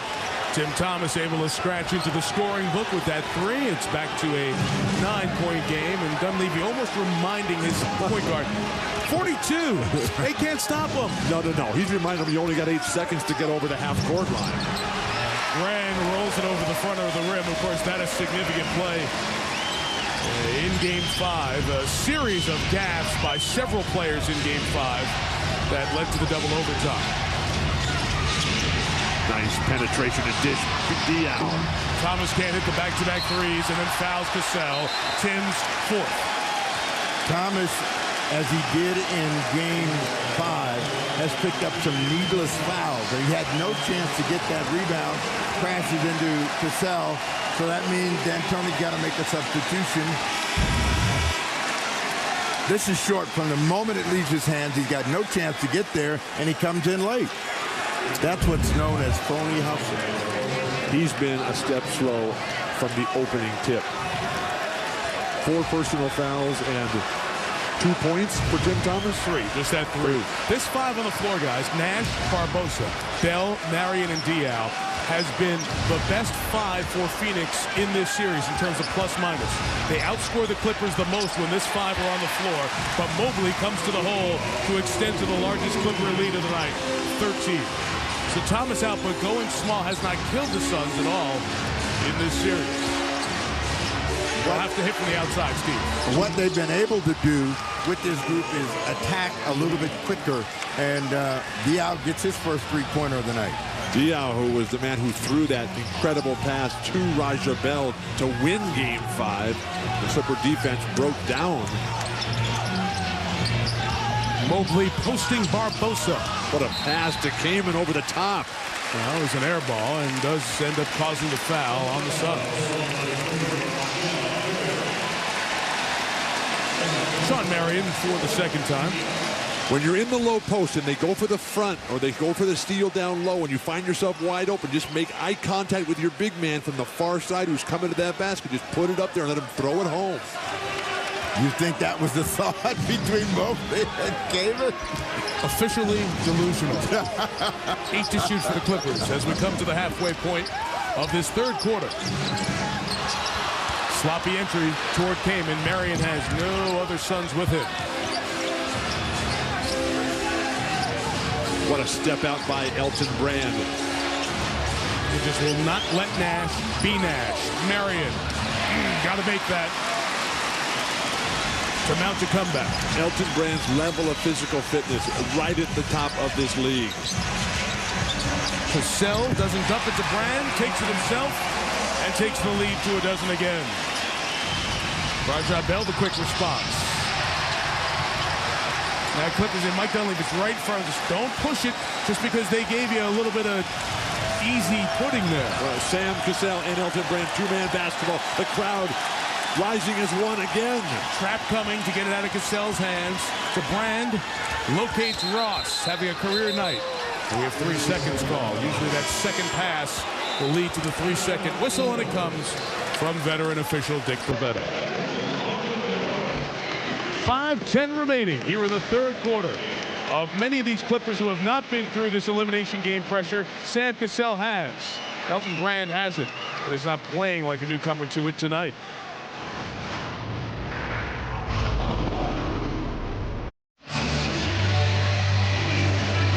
The Los Angeles Clippers lead by a dozen. Their starting forwards, Elton Brand and Quentin Ross, 19 of 26 as we go Wendy's inside the game, Steve. Brand has just been doing this all series long. Elton Brand has been the dominant player in the series, and Mike D'Antoni says we don't have an answer for him. And the best thing to do is try to get the ball out of his hands. They have not been able to do that. So he has been ruling the roost. Every time they've made a little bit of a charge here, got to 9 or 8, Elton Brand has been the answer here in the third quarter. Numbers spectacular by anyone's standards except his own. Elton Brand in historical level territory with Akeem Olajuwon, players who average 30-plus points, 10-plus rebounds, and 5-plus assists throughout a whole series. No one's done it as Elton's doing it right now since Akeem Olajuwon in 1995. Out of the timeout, Barbosa threes off the mark, rebounded by Chris Kaman, who also has been very efficient tonight. 10 rebounds and 9 points for Kaman. The Los Angeles Clippers have never played a Game 6. The franchise back in Buffalo, the Buffalo Braves did a couple of times. Turned over by Cassell. Miscommunication with Quentin Ross, and the Suns get it and go. You kind of get the sense the Suns are going to hang around this marker if they get that they've got one world-class sprint in them to try to close this series out. Diaw blocked by Brand. As you've heard often in this series, Steve, this Clipper team leads the NBA regular season in blocks with 6 per game. Elton Brand is remarkable at coming off the ball and making saves for his team. And, you know, what they've got to do is move this Clipper defense a little bit quicker. They're taking too long to go from one side of the court to the other and then make a decision for the shot. 8 on the clock. Mike, you talk about that sprint. It looks like that sprint is taking place at glacial speed. Marion splashes it down, 10-point game. I don't think it's happening now. I just think Phoenix has one charge left in them here tonight if they can keep it around this level. What they'd like to do is much of an offensive struggle as they've had, and at the defensive end, is close this lead down to 6 points at the top of the fourth quarter. They've got to make the Clippers have some doubt about making shots, and they haven't done it. Kaman rolling to the goal, and that time finishing with the right hand. He now has a double-double, and he has made all 5 of his field goals. The third-year player out of Central Michigan, yet another quality player out of the draft of 2003. Bell rims it out. Rebound Brand. If tonight was the first night you ever saw Chris Kaman play basketball, you wouldn't know if he was right or left-handed. You're right. Cassell twists and turns Bell. Beautiful use of the dribble by Cassell, who has 8 here in this third quarter. Well, Sam took off in the second half, and he scored 25. Nash was wide open, wanted that shot. They didn't get it to him early enough. He was jumping up and down, begging for the ball. Diaw throws it to Dunleavy. You mentioned the 2003 draft. Yeah. The most interesting aspect of that for me is the last 2 guys chosen in this draft, in that 2003 draft. Leandro Barbosa and Josh Howard. And we'll see Josh Howard tomorrow in San Antonio Spurs. They better come up with some sort of answer. The last 2 guys taken in the first round of that 03 draft, so top-heavy with LeBron James, Carmelo Anthony, Chris Bosh, and Dwayne Wade. This will be a foul on Quentin Ross of the Clippers. You mentioned 4 of the top 5. Number 6 was Chris Kaman. That's right. Number 7 was Kirk Heinrich. Number 2 was Darko Milicic. We'll continue to read down the draft order of 03 during this. 71-year-old Elgin Baylor, Basketball Hall of Famer, 10-time first-team All-NBA, Rookie of the Year in 1959. He's won a lot of hardware, but this had to be very gratifying for Elgin Baylor tonight. Named the Executive of the Year in the NBA, vote by his peers. His number hangs from the rafters here at Staples for his Laker play, but he receives the plaudits for his managerial efforts with the Clippers, and he's standing by now with Mark Jones. Elgin, being awarded one award by the media is one thing, but what does it mean to be voted an Executive of the Year by your own peers? No, it's wonderful to be voted by my peers, to get recognized for the hard work and effort, you have to put in. And, I'm very grateful to the organization. I think it's for the organization to put together a good group of people, from the owner on down, all the hard work, trainers, the coaches. And it's quite an honor. I'm very honored. When you look at the deals that have turned this franchise around, which one really do you think made this franchise turn the corner throughout the last few years? Well, I think a lot of things happened. We were able to keep some of our key players here, Maggette, Brand, bringing people like Tino Mobley, Cassell, Caveman. He's improved his game. He's taken his game up to another level. And I just think the hard work of getting a player like Quentin Ross, a defensive player, just getting a good mixture of people. The chemistry is good. The camaraderie is good. Still have a bunch of young guys here, which Cassell and Mobley, but just keep this group together and continue to play, together, play team basketball and selfish basketball, which we have done, which has made a difference with this team. How much of a financial commitment have you and Donald Sterling talked about to keep it trending this way with the pending free agents you have? Well, no, that's been discussed. We'd love to bring this group back. Cassell is a free agent, certainly up to him. We'd love to have him back. He has to make that decision, but we'd love to have him back. Thanks a lot for joining us, guys. One of the 50 greatest of all times. Doing a great job, isn't it, Zach? Out of Spingarn High School, Washington, D.C. gave us another basketball great in Dave Bing. Marion coming to the goal is fouled. The hoop by Maggette makes the lead 16. It is the largest Clipper lead of the night with 2 minutes left in the third. Elgin Baylor, 59, Rookie of the Year, Basketball Hall of Fame, 1977. One of the greatest players to ever play this most perfect of games. You said he was 71 years old. It was just recently that Elgin had to stop playing against all the Clipper players. Right. He would take these young guys out, and he would still school them. And he would tell us that he had to stop doing it because he was destroying their confidence. And when we asked Elgin at Kiki Vandeweghe's wedding in Beverly Hills a few years ago, whoever gave him trouble, without hesitation, Elgin Baylor said, nobody gave me any trouble. Lead 14. Kamen working on Marion. This smaller lineup that has gotten things going in other games for Phoenix just does not. They have no interior answers. It is domination in the paint here, Steve. Barbosa hits a 3, but Phoenix is in a heap of trouble, down 13. Phoenix is struggling. Again, they want to try to get to 10 or 8 and give themselves some sort of life as they start the fourth quarter. The third period has been dominated by the size and the offensive efficiency. Everybody is scoring in close and deep. Marion couldn't corral it to get a fast break going. James Jones looking for confidence, turns it over. Mike Dunleavy could not have drawn this up better. Clippers shooting 64% from the field, 86% from the free throw line, and they're crushing the Suns on the boards, plus 15. Wiping away a Phoenix 27-point advantage. The Clippers have not hit a three-point shot. So it's plus 27 behind the arc for Phoenix, but not having the normal impact it does for the Suns. Turnover here at the 1 minute mark. And that's the vagaries of statistics. Making a 30-point margin at the three-point line. But, like I said, 10-point game.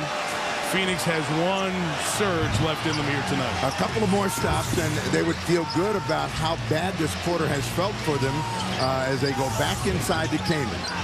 Steve, the Suns were throwing passes to people who were sitting in the stands.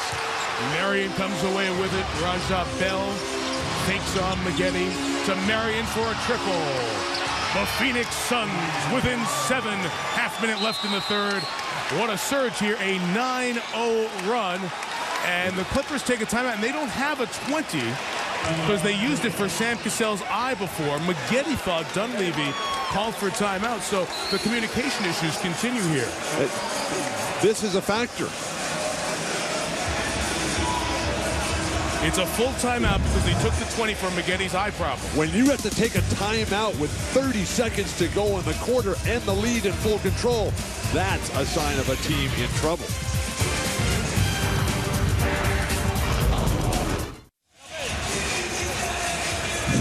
Again, Barbosa with a couple of threes have triggered a comeback. Then Marion's three makes it a 7-point game. We've had a series of miscommunications throughout this playoff run with the Clippers, and here's another one here. By calling that timeout, and it was Corey Maggette's mistake, Mike Dunleavy didn't want a timeout because the 20 was taken for Sam Cassell when he had an eye problem in the third quarter's very beginning. The Clippers now have 2 timeouts left. You're mandated to take 1 timeout per quarter. In other words, when we get under the 9-minute mark, there's a timeout. Neither team gets charged for that. Under the 6 and 3-minute mark, the first dead ball is a timeout. It's charged to each team unless they've already called one. The whole bottom line of that is the Clippers only have 1 timeout to call on their own left in the rest of the game. Kaman makes a hoop. It's 88-79. But if they take care of business and continue to punish the Suns inside, then that will not be a factor. They have 2 timeouts. One will be charged to them at some point in the fourth quarter. And then you have to save that one for the very last possession of the game. Marion fakes the 3, got Kaman in the air, and got a pretty-looking 2. Shawn Marion, 31 points, his second consecutive 30-plus. Mobley looks, takes it from 52, and he's short. And Shawn's 30-plus point performance in this series. He has been the barometer in this series. When Marion has played well, the Suns have won. An 11-2 run to close the quarter, and off we go to the fourth. Is it the last quarter of the Clippers season? They lead by 7.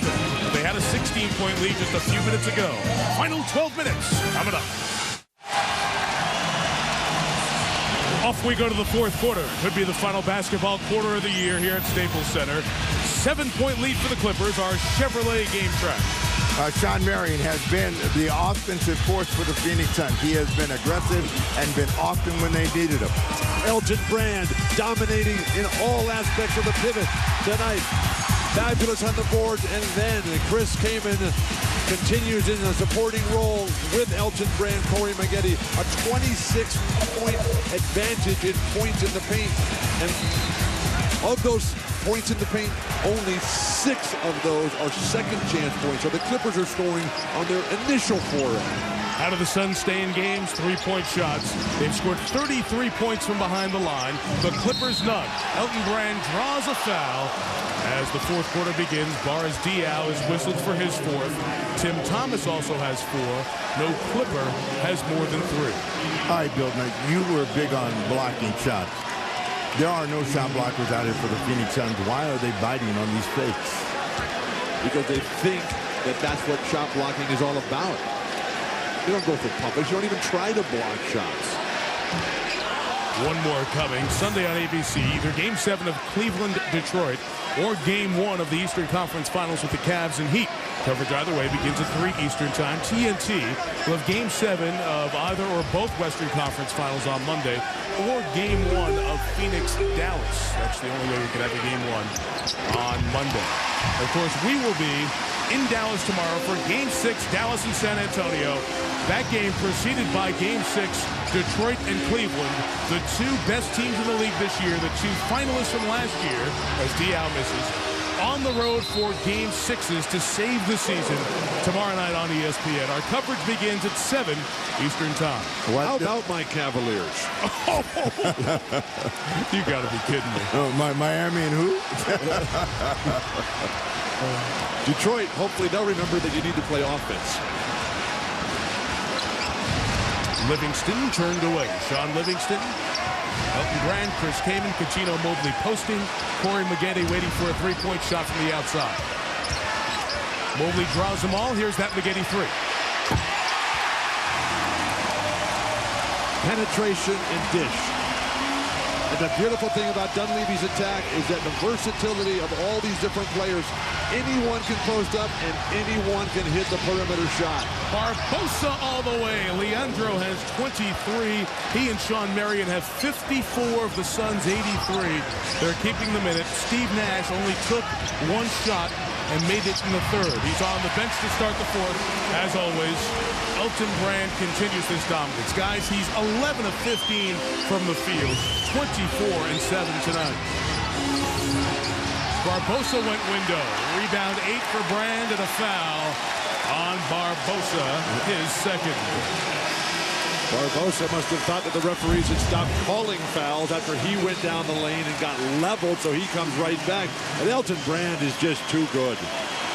Steve, you and I were both there when Hakeem Olajuwon had the numbers similar to what Elton is putting up back in 1995, 11 years ago. And it's Elton Brand, while he's not going against a comparative counterpart in David Robinson, is certainly playing fabulous basketball. Now, he is dominating, and you know, they have figured out if they stay with Elton Brand, they can't lose the lead. It's when they go away from him that they get in trouble. Interesting, they were plus 10 with Nash out of the game. Steve is back in. After Kamen's first miss, Barbosa's denied by Mobley.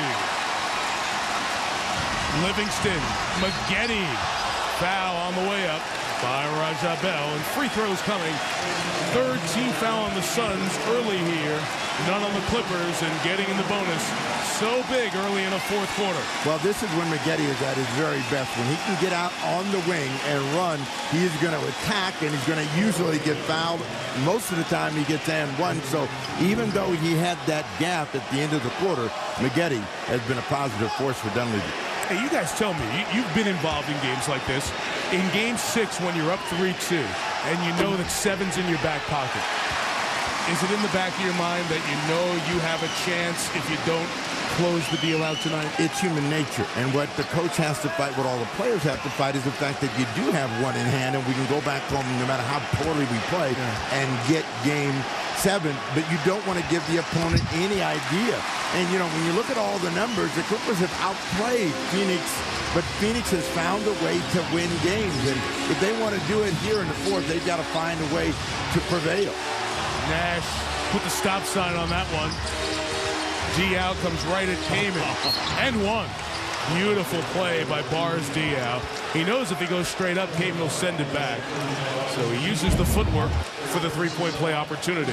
Maximum use of that planted left foot, the way he just keeps pivoting around. You could not diagram this play any better. A rising, emerging star, Boris Diaw, not having his finest hour tonight. Careless turnovers, not sharp, crisp offensively, realizing full well that Monday night in Phoenix is their safety net.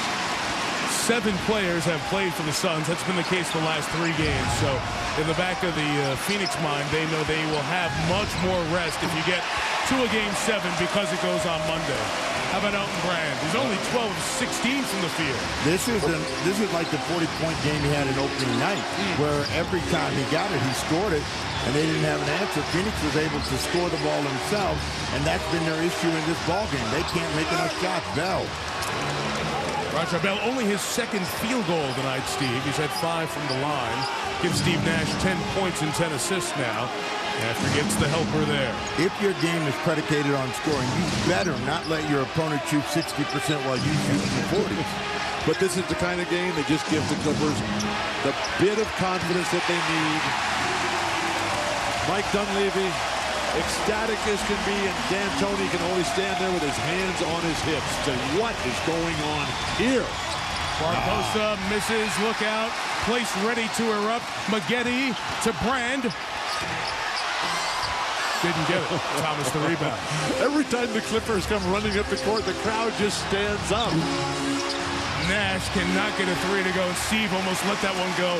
Hopeful it was going to drop. Corey Maggette has not missed in 13 shots tonight. He's made all 5 field goals, all 8 free throws. This is great. It is so great to see a doormat for decades get this kind of rise and energize their fan base the way the Clippers have. Bell all the way. Free throws coming after a timeout. They are flying the flags of the Clipper Nation tonight. And Elton Brand has given them great reason. 26 points, 12 of 17 from the field, 10 rebounds. And that's an average night in the series.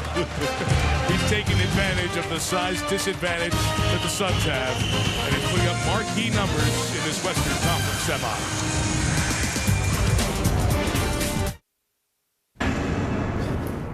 Sean Saunders in the studio with the Taco Bell update. A reminder, tomorrow, a terrific Game 6 doubleheader. First, the Pistons and the Cavaliers, as the Cavs look to do what seemed to be impossible and knock the Pistons from the playoffs. Then, It's the Spurs and the Mavs. The Mavs have the defending world champs on the point of elimination. Can they do it in Game 6 or take it to Game 7? Right now, back to Mike Tirico. Thank you, John. You guys will settle in there in Times Square. We look forward to the trip to Texas. Of course, if you didn't hear, Jason Terry suspended for that Game 6 for punching Michael Finley. Meantime, the Elton Brand numbers against Denver, which had all those bigs inside for defensive purposes. Here without the bigs, he has just dominated this series against the Suns and having an average night for the series here tonight, Steve. 30 and 10. You know, we've always remarked and marveled at the work ethic of Elton Brand, but he has improved his game to the level where when he runs across a mismatch, he is going to make the opposition pay, and he has done that in the series. Elton Brand is not like the bang-bang game. Phoenix doesn't play anywhere close to a physical brand of defense. But Elton Brand is just emblematic of the entire Clipper team. They've been hot all night. Their lowest field goal percentage of any quarter tonight was in the first quarter when they shot 56%. In the other three quarters, they've been well above 60% all night long. Shooting 64 for the game. Quentin Ross having the best night of his career offensively. Missed it. Put a fresh shot clock on the Mobley rebound.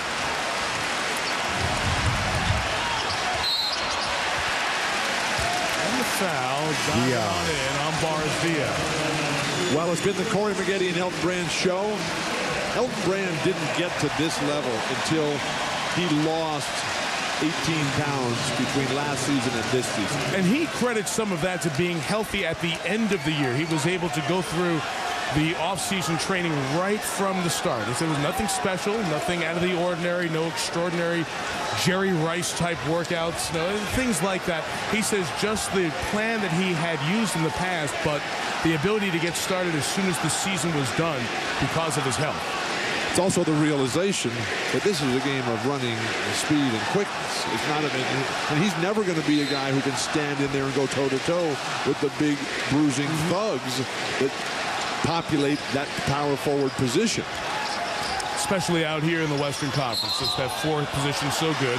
Traveling call. It's a 13-point game here with 7.5 to go. And we'll see if the Suns can make a push to make the last 4 minutes meaningful, or if they'll shut it down here at the back end if they can't get closer and wait for Game 7 Monday night in Arizona. Well, you never want to wait. I mean, if you've got a chance to steal a game, then you've got to go ahead and do it. So they've got to ride Shawn Marion and Barbosa to the front. Brand picks up the foul. His second. 14 fouls Phoenix, 3 for the Clippers. Bill, you talked about this. There you go. Look at those numbers. So nothing under 50% throughout, 56%, and 71 and 67 as they built the margin. The one time tonight that Elton Brand doesn't step out there, and Suns get a real nice play, but it's waved off with the offensive foul going the other way. On Barbosa. That is 3 on Leandro. You know what's interesting about those numbers, Steve? I apologize. You saw the Suns were outshot in the third quarter. Clippers shot 67%. Suns outscored them by 5 because they made the three-pointers. And that is the recipe for this team. 11 of 27 behind the line tonight, and still they're down 13. Well, every time they've had a chance to make a run, they've made a mistake. And that's cost them because the Clippers have come back and scored as they look to Elton Brand. Doubled. Maggette. Maggette with 10 and a quarter. I love it when your offense is set up by ball fakes with passes. Traveling violation. Very close to the edge. Very close.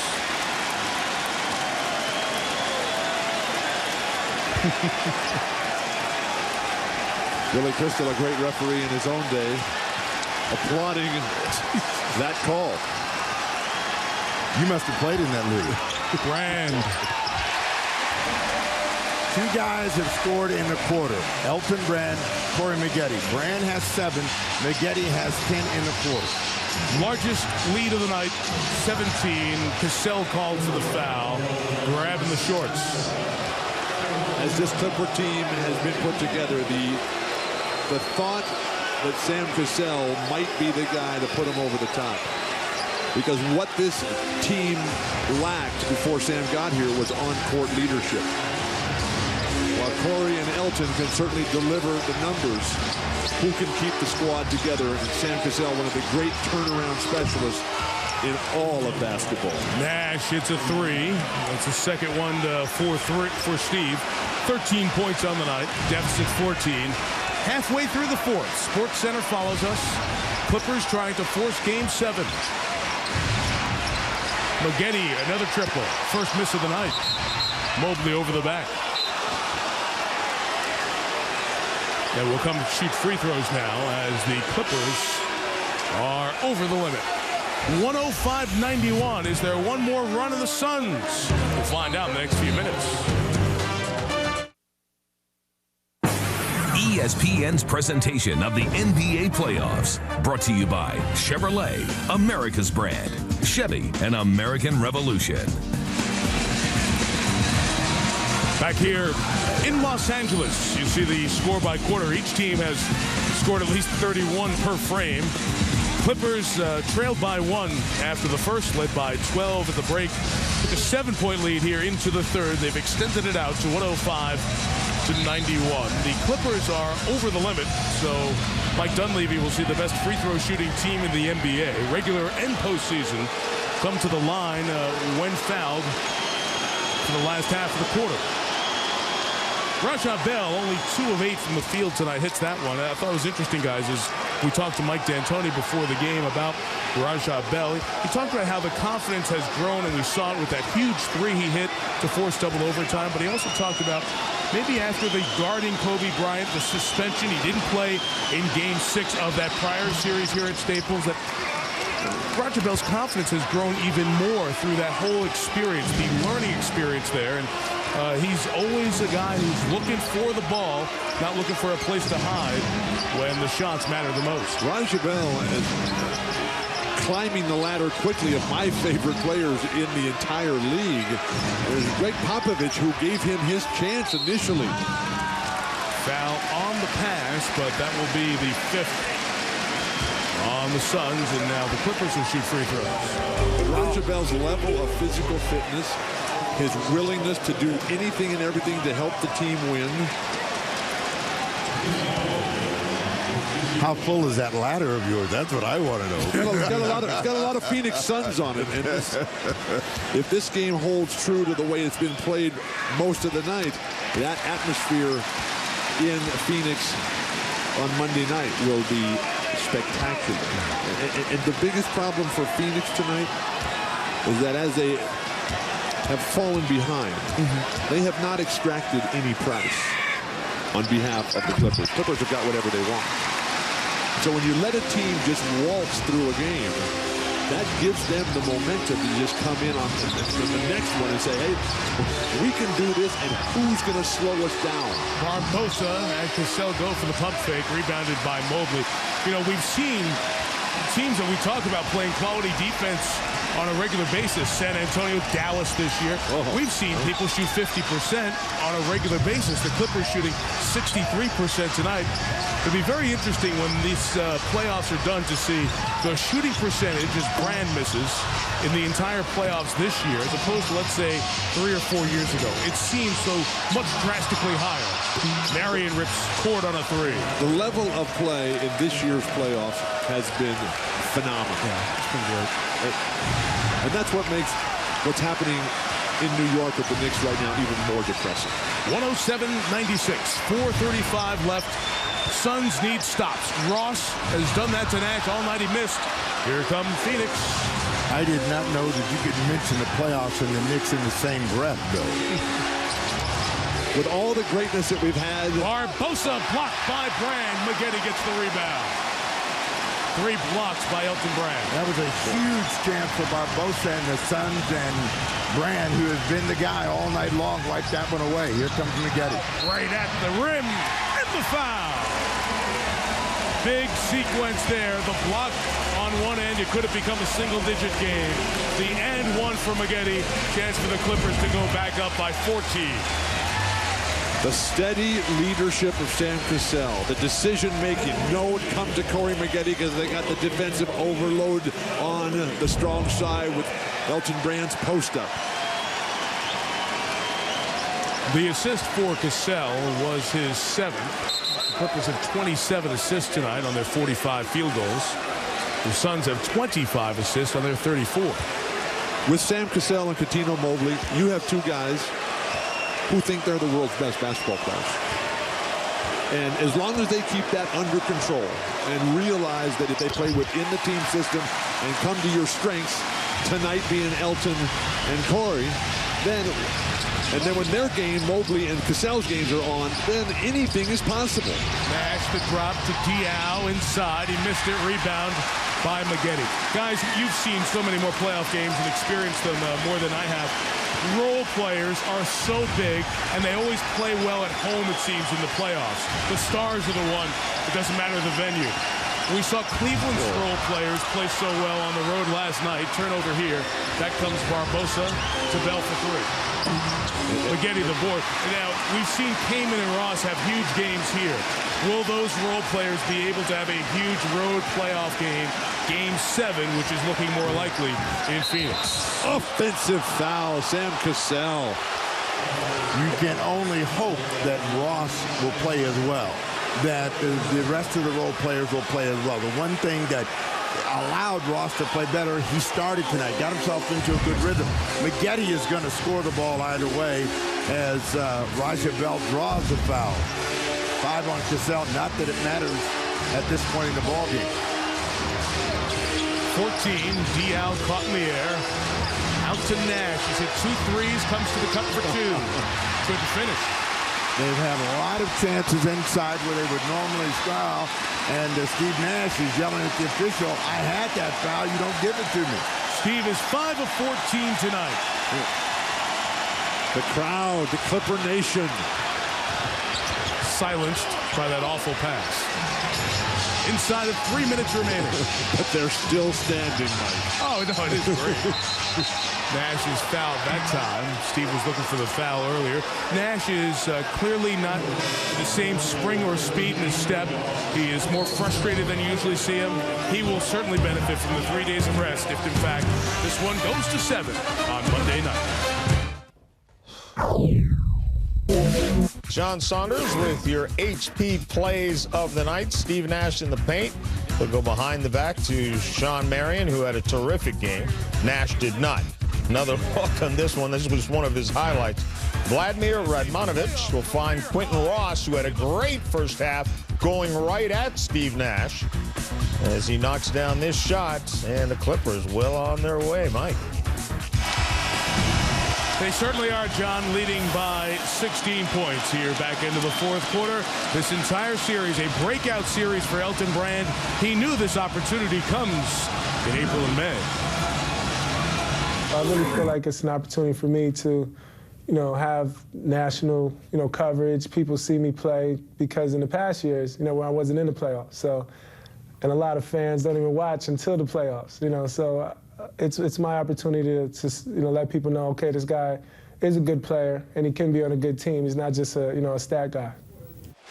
Remarkable how Elton Brand talks about toiling in obscurity, because here's a player who grew up in the New York City area, the #1 media market in our great country. He goes to Duke, which has taken UCLA's place as the #1 basketball program in terms of exposure. Then he goes to Chicago, the #2 media market. Then he comes to Los Angeles, the #3 media market. Always helps to be on a good team. That's right, yeah, you're absolutely right about that, Bill. 12 is the number, 2.5 to go. Suns need to stop a couple of those quick threes to have any last hope of closing this out in 6. Mobley makes it a 14-point lead. The Clippers are shooting 63% for the game, which is the highest percentage in any NBA playoff game this year, when we've seen just superb basketball. Another block by Brand. Diao returns the favor. There go the Suns to 100. Well, think about it, though. Only 3 people have scored for the Clippers here in a quarter. Maggette, Brand, and Cuttino Mobley, and they've been able to maintain their lead. going to get a foul against Barbosa. No, Raja Bell. What Phoenix should do is take tomorrow totally off. They might do that. Because they need to rest not only their bodies, they need to rest their brains. Nobody has played more basketball over the last month than the Phoenix Suns. Mr. Walton, you can gear up for the playoffs with caps from the NBAstore.com. You'll find a wide selection of styles for all teams. Shop now, NBA Store on NBAstore.com. Well, it's been every other game, and the Phoenix Suns got to feel that Game 7 is going to be their game at home. You hate to get to that as Barbosa finishes that play. But that's why you do well in the regular season. We talked about the high percentage for the Suns, shooting 62%. In case you were wondering, the NBA record for the best field goal percentage in a playoff game. The Celtics shot 67% from the field in beating the Knicks in an opening round series in 1990. Knicks went on to win that series in 5. That was a 5-game series. That's the year the Pistons won their second NBA title. And I believe that was the denouement of Larry Bird's career. The who? 12-point lead. Fans to their feet. Again, they realize they may not see this Clipper team again if they lose Game 7. Cassell, check please. This one's done.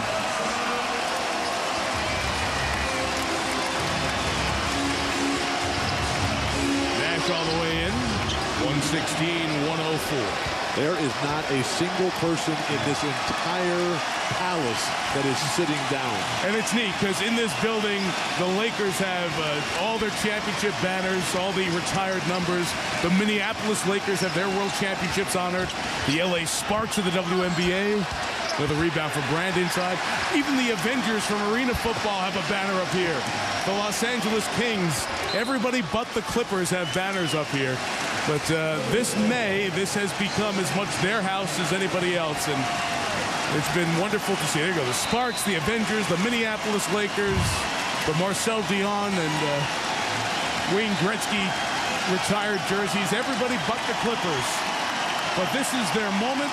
This has been their season. And they'll take it to the limit. As Brand knocks it down, the Suns will play back-to-back 7-game series for the first time in their franchise history. And the Clippers will play the first Los Angeles Clipper ever, Game 7. The Buffalo Braves did play a Game 7 back in the mid-70s.